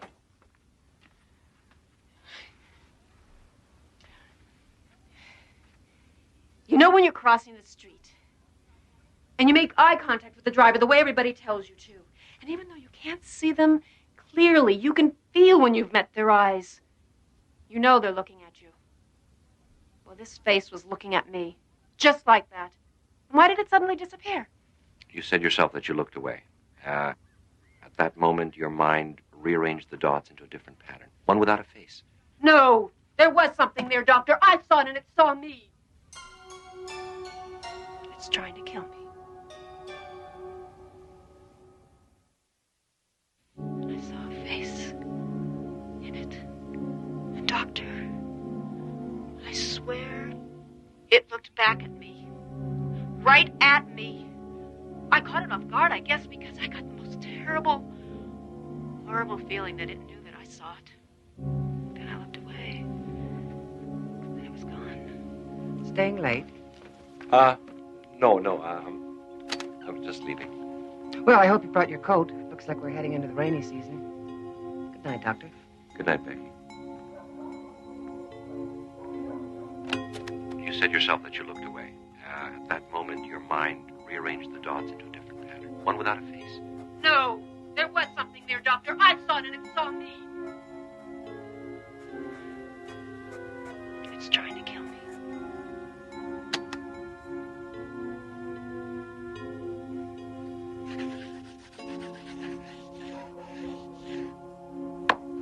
After I saw the first face, I started seeing more of them. They were watching me, peering out of the patterns of carpet, ceilings, wallpaper. I tried to paint over them, but they kept coming through. Faces in the pile of leaves next door. Faces in tree trunks. Brick walls.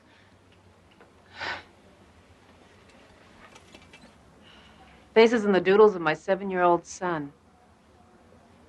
My clothes. I had to stop wearing patterns. That's why I don't allow patterns in my room. That's how they come through. As long as they're out of range, I'm safe. Sometimes I get the feeling that I hear them talking, whispering about me, trying to decide what they're going to do about me. You keep saying they. Who are they? I don't know. Sometimes I get the feeling that they're looking in from someplace else, someplace parallel to this, that only intersects us at certain points. I get the feeling that they're old. Very, very old. What do you think they would do to you, finally, if they got you alone? I don't know. I try not to think about it. And I'm not going to give them the chance to find out. Did this have something to do with your decision to commit yourself? I'm awfully tired, Doctor. Can we pick this up? Will you tell me tomorrow what happened?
Don't resist us.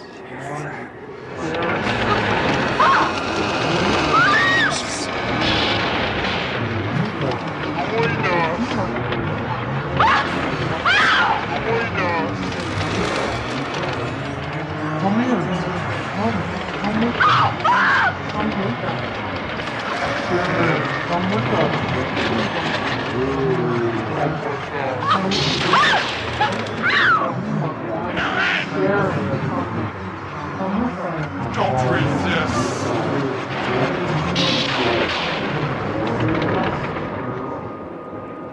Bobby!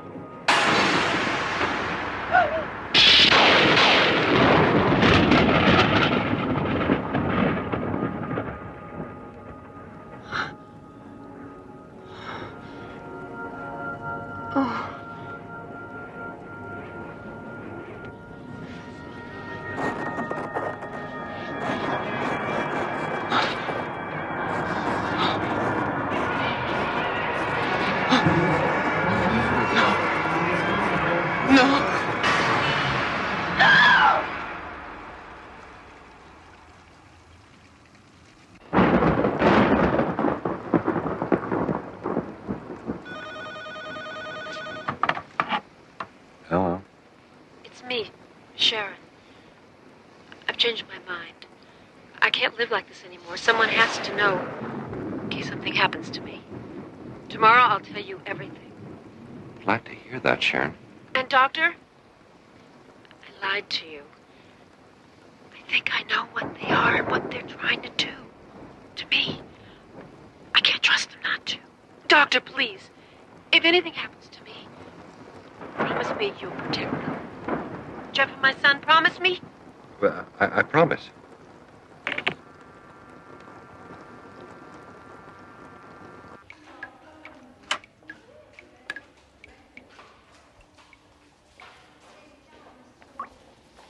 Good morning, Doctor. Pardon the bucket. We had the roof fixed last winter, but it still leaks a lot. The buckets all over the place. Storm that big always agitates the patients, and last night was a doozy. Around midnight, we had everyone quieted down, except for your favorite patient. Sharon, what happened? She just started screaming right in the middle of the night, screaming and pounding on her door, trying to get out. Kept saying she wanted another room, that she had to get out.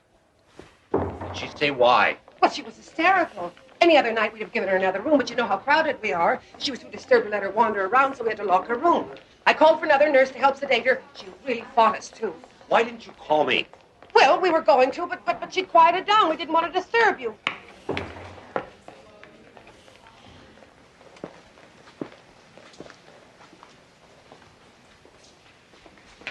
Good morning, Doctor. I hear you give our nurses quite a night. Well, I was being silly, and I realize that now. Storms frighten me. Actually, thanks to you, I realize I've been silly about a lot of things. Such as? Such as being here, committing myself, abandoning my son and husband just because of some perfectly irrational fears. It's wrong. And I can see that now. I guess all I really needed was someone to talk to. I fear you give me way too much credit. It's a very pretty outfit. Very intricate patterns, I thought. Just one more sign that all is well. I called the front office and had it brought to my room. With some luck, I signed the release forms and I'll be leaving here this afternoon. So soon? I thought we could at least finish our... We did. And again. Thank you.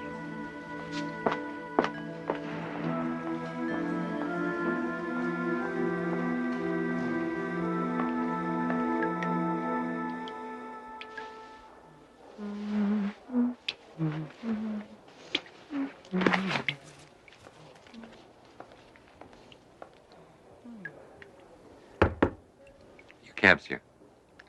Thought I'd help you with your bags. Thank you.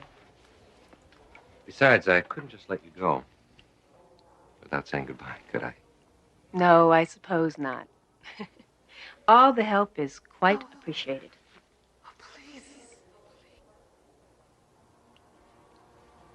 Did you hear something? No. Must have been the wind.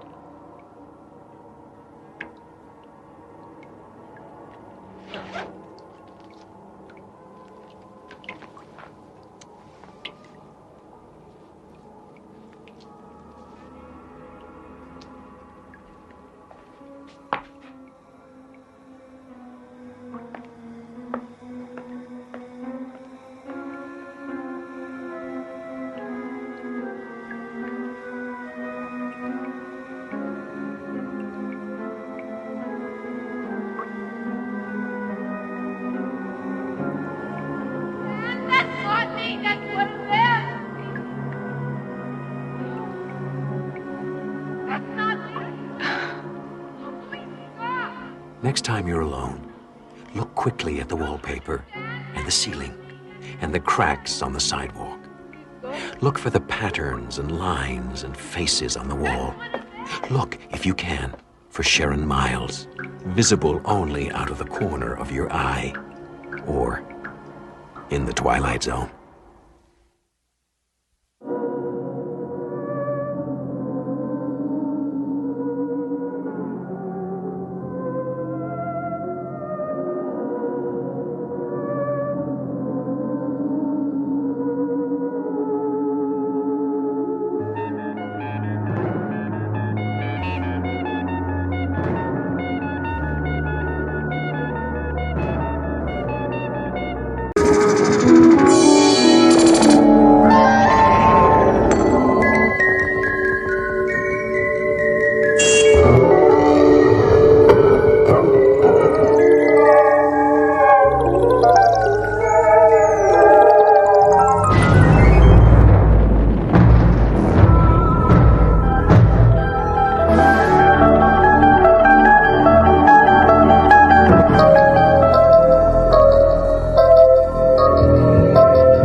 Wish you were staying in town a little longer, Aunt Dorothy.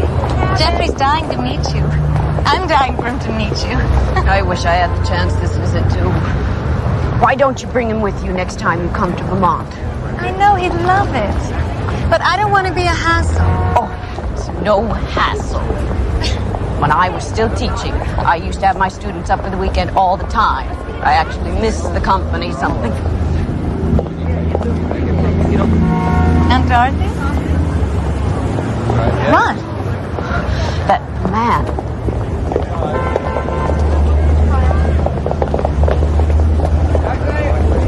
No, it couldn't be. Who is it? Two women, a man, a chase down library steps, and so our story begins. Like life, all stories have a beginning, middle, and end. But the distances between beginning and end, between story and life, can sometimes be deceptive, especially when viewed through the shifting prisms of the Twilight Zone. Come on.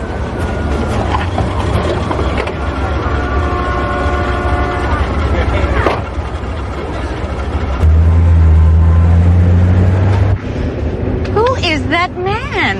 It just may be someone I knew very many years ago. Oh, it was the fall of 1933. I was fresh out of college, just 22. I was taking my first teaching assignment in a small Appalachian town, Powder Ridge, West Virginia.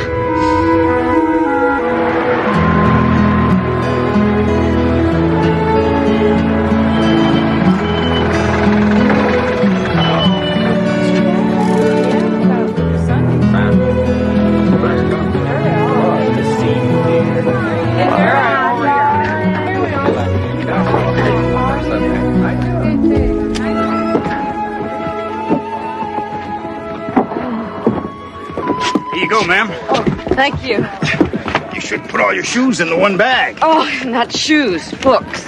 Miss Livingston. Yes, I'm Dorothy Livingston. Oh, you must be Mrs. Dockweiler, Roberta. Oh, it's a pleasure to meet you. Oh, it's nice to meet you, too. You best give that one here, son. Oh, do as the gentleman says, will you? Yes, sir, Mrs. Dockweiler. I didn't realize you'd be leaving so soon. I have so many questions. Well, I'm afraid my sister's baby isn't willing to wait. Oh. Now, don't worry. There is nothing that you need to know that isn't in the notes I left you on my desk. Well, let's get on board now, man. Oh, now, don't worry. These 3 months are going to fly by, and by the time I get back, you're going to wish I would have stayed away forever. Oh, something else not covered in my notes. Something important.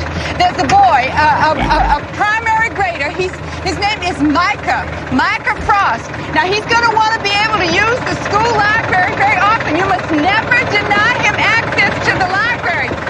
Never. You understand?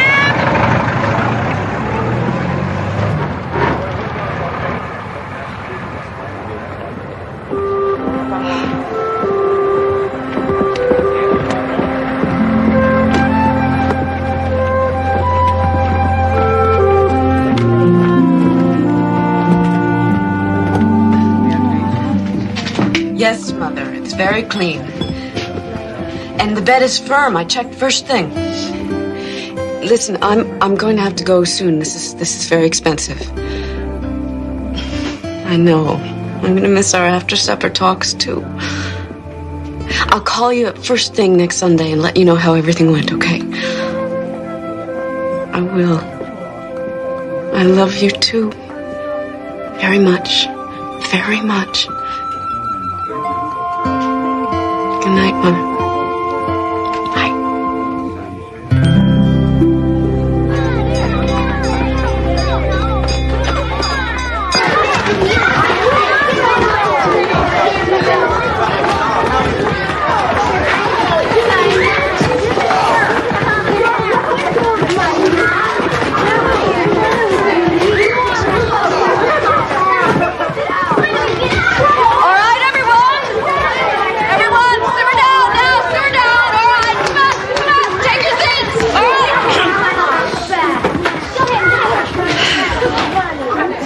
Okay. Daniel Elledge? Present. Nathaniel Elledge? Present. Micah Frost? Present.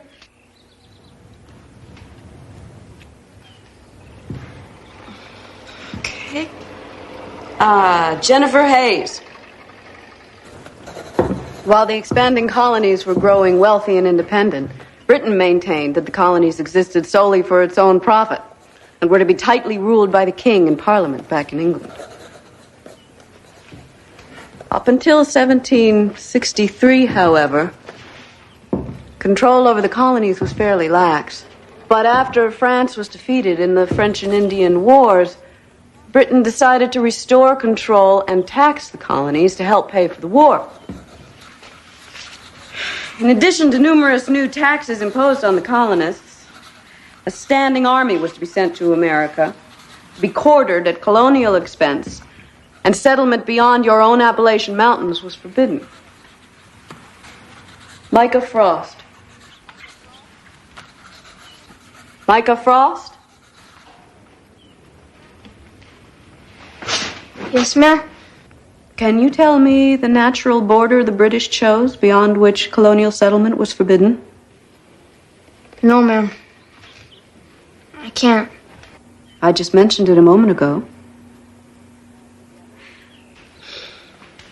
The Appalachians. I suggest you put your other work aside for later and listen to the lesson at hand.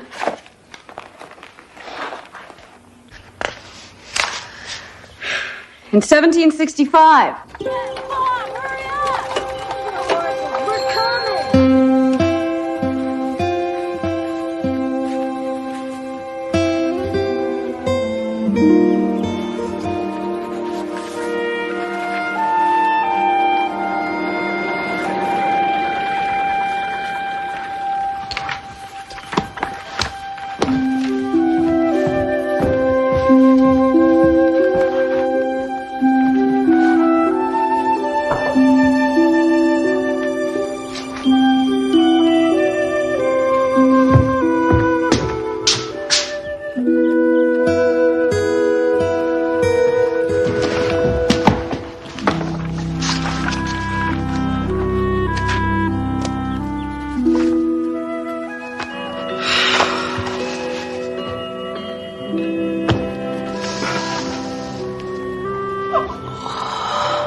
Micah. Micah. Time to go home.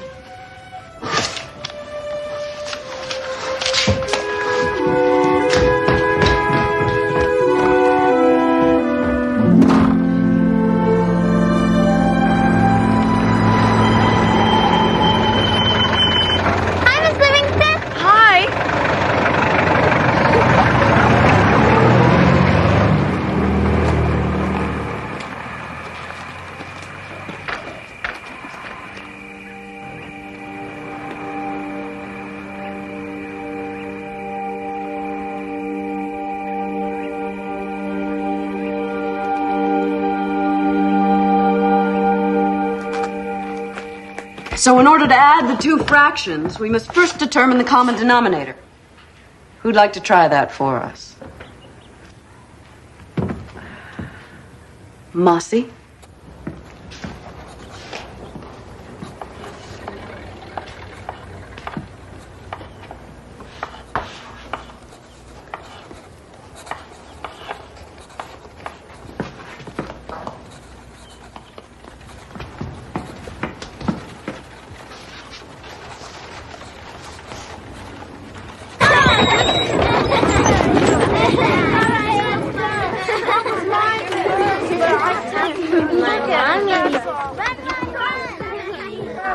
Look at this! Micah? Micah, may I see you down here a minute?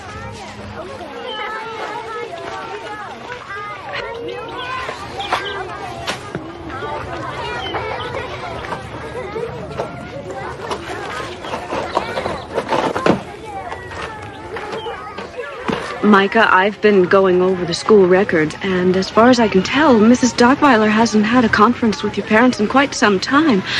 I was wondering if you could shed some light on that. My parents died in an accident in our truck more than a year ago.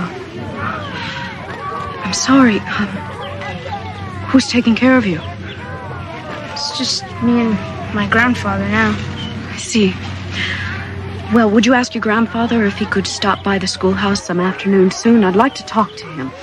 No, he couldn't. He's got too much to do. I see. Please tell him then that I'll stop by and see him sometime soon. You can't do that. Micah. Just write a note.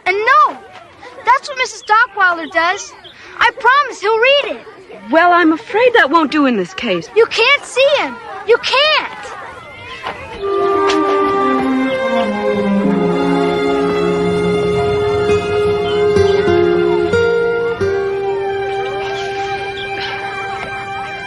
And the princess heard the lion in the brambles, but she couldn't see it, but she knew it was hungry, and she knew it was coming closer to her.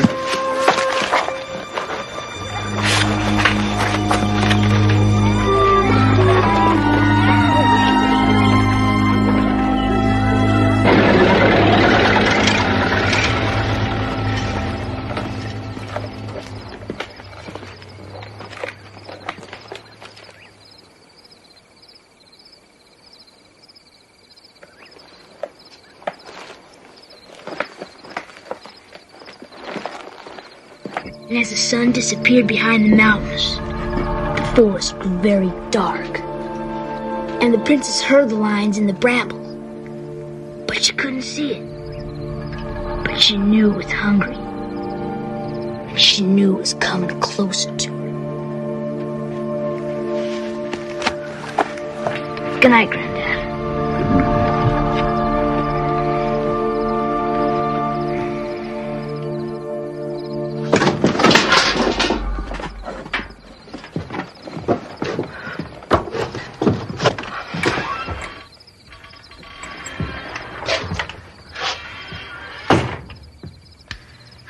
How much did you hear? Just the very last. Micah, I apologize. When I stepped up here, it was not my intention to eavesdrop. Micah, why don't you tell me what's going on?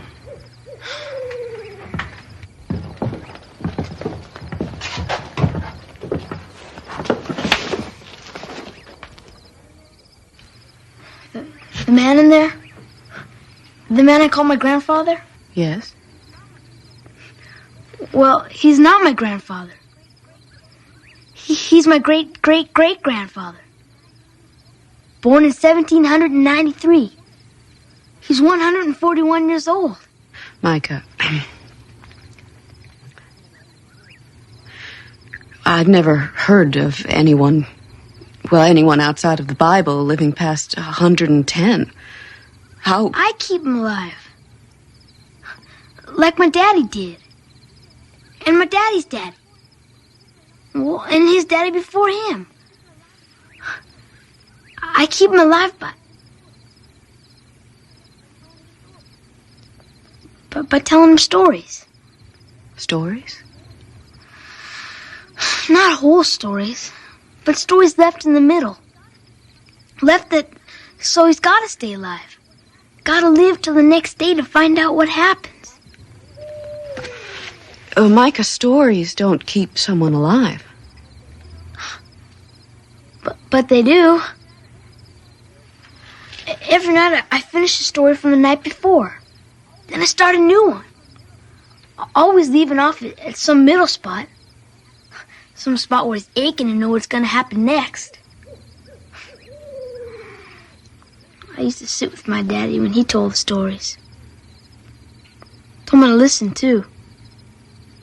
And learn. Because in 10 years or so, it was going to be my turn.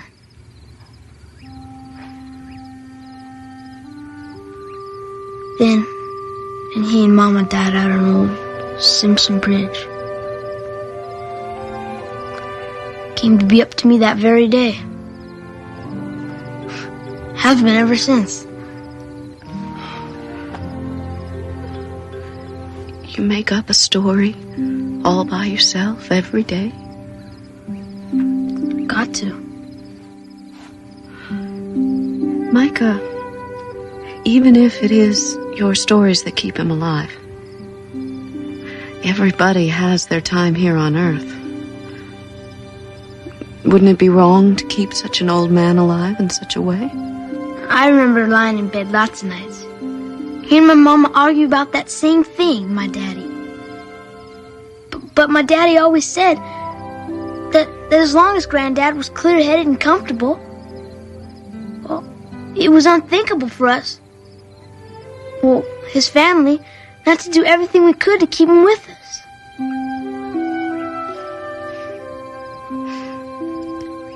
Now that's my responsibility. Like it was my daddy's. I'm the man of the house now.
I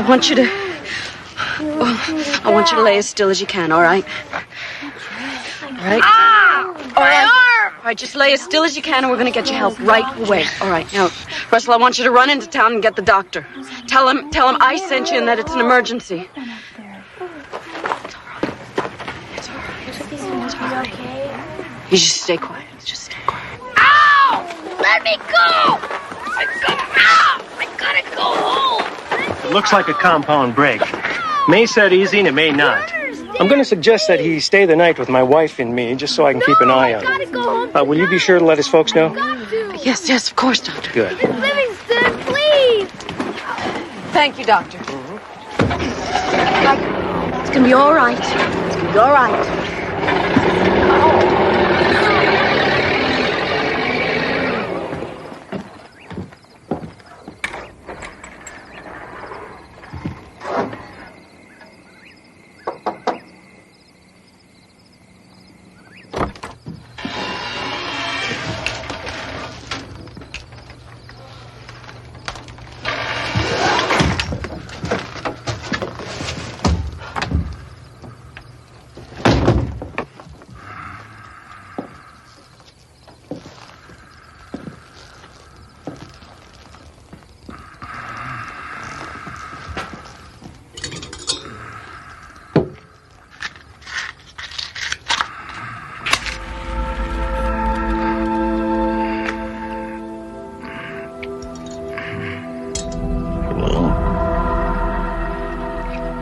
Frost? Huh? I'm Dorothy Livingston. I'm Micah's teacher. Oh, yes. He's mentioned you several times in the last few days. I've come because there's been an accident at school. Micah? He's all right. He broke an arm in a fall from a tree. Apparently it's nothing serious. He's with the doctor now. That boy's quite a climber. He's a real Frost. I never met a male Frost yet who wasn't most comfortable perched way up higher than anybody else. Did the doctor say what time the boy was likely to be home? He won't be coming home tonight, Mr. Frost.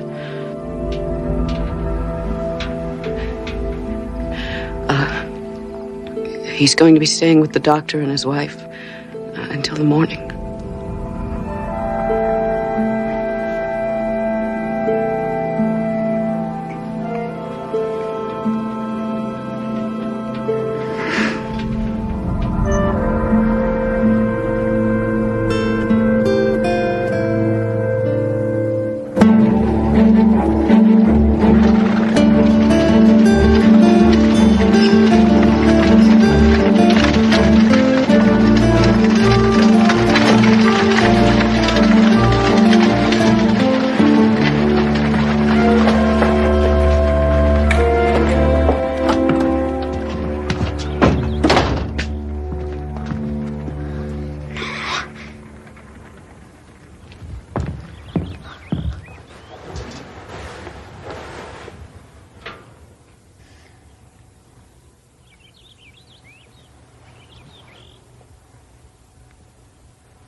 You're still alive. You didn't need the stories. You didn't need the stories. Micah.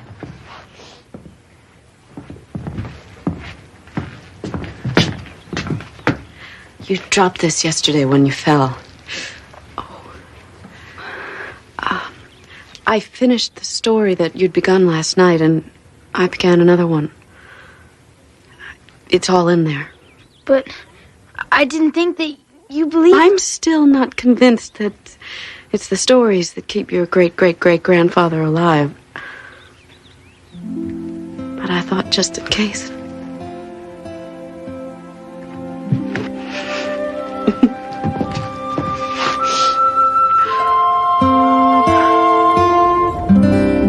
I finished my 3-month teaching assignment in Powder Ridge. Gave all the books I'd brought with me to Micah as a gift. Got on the bus and have never been back. There have been a number of times over the past 50 years when I wondered just what became of that odd little boy and the old man. And you think that man we're following is... Micah. But if the old man were 141 in 1933, he'd have to be close to 200 now.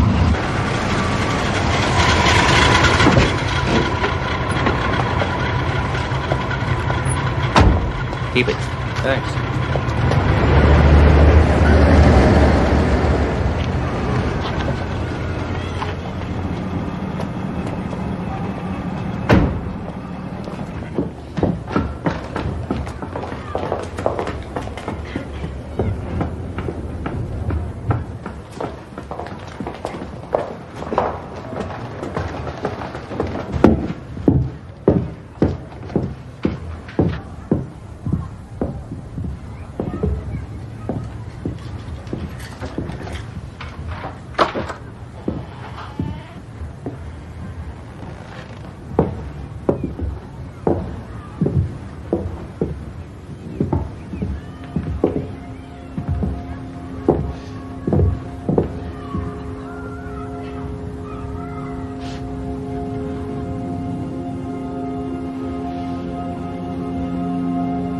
And as the woman watched, the door eased open very slowly.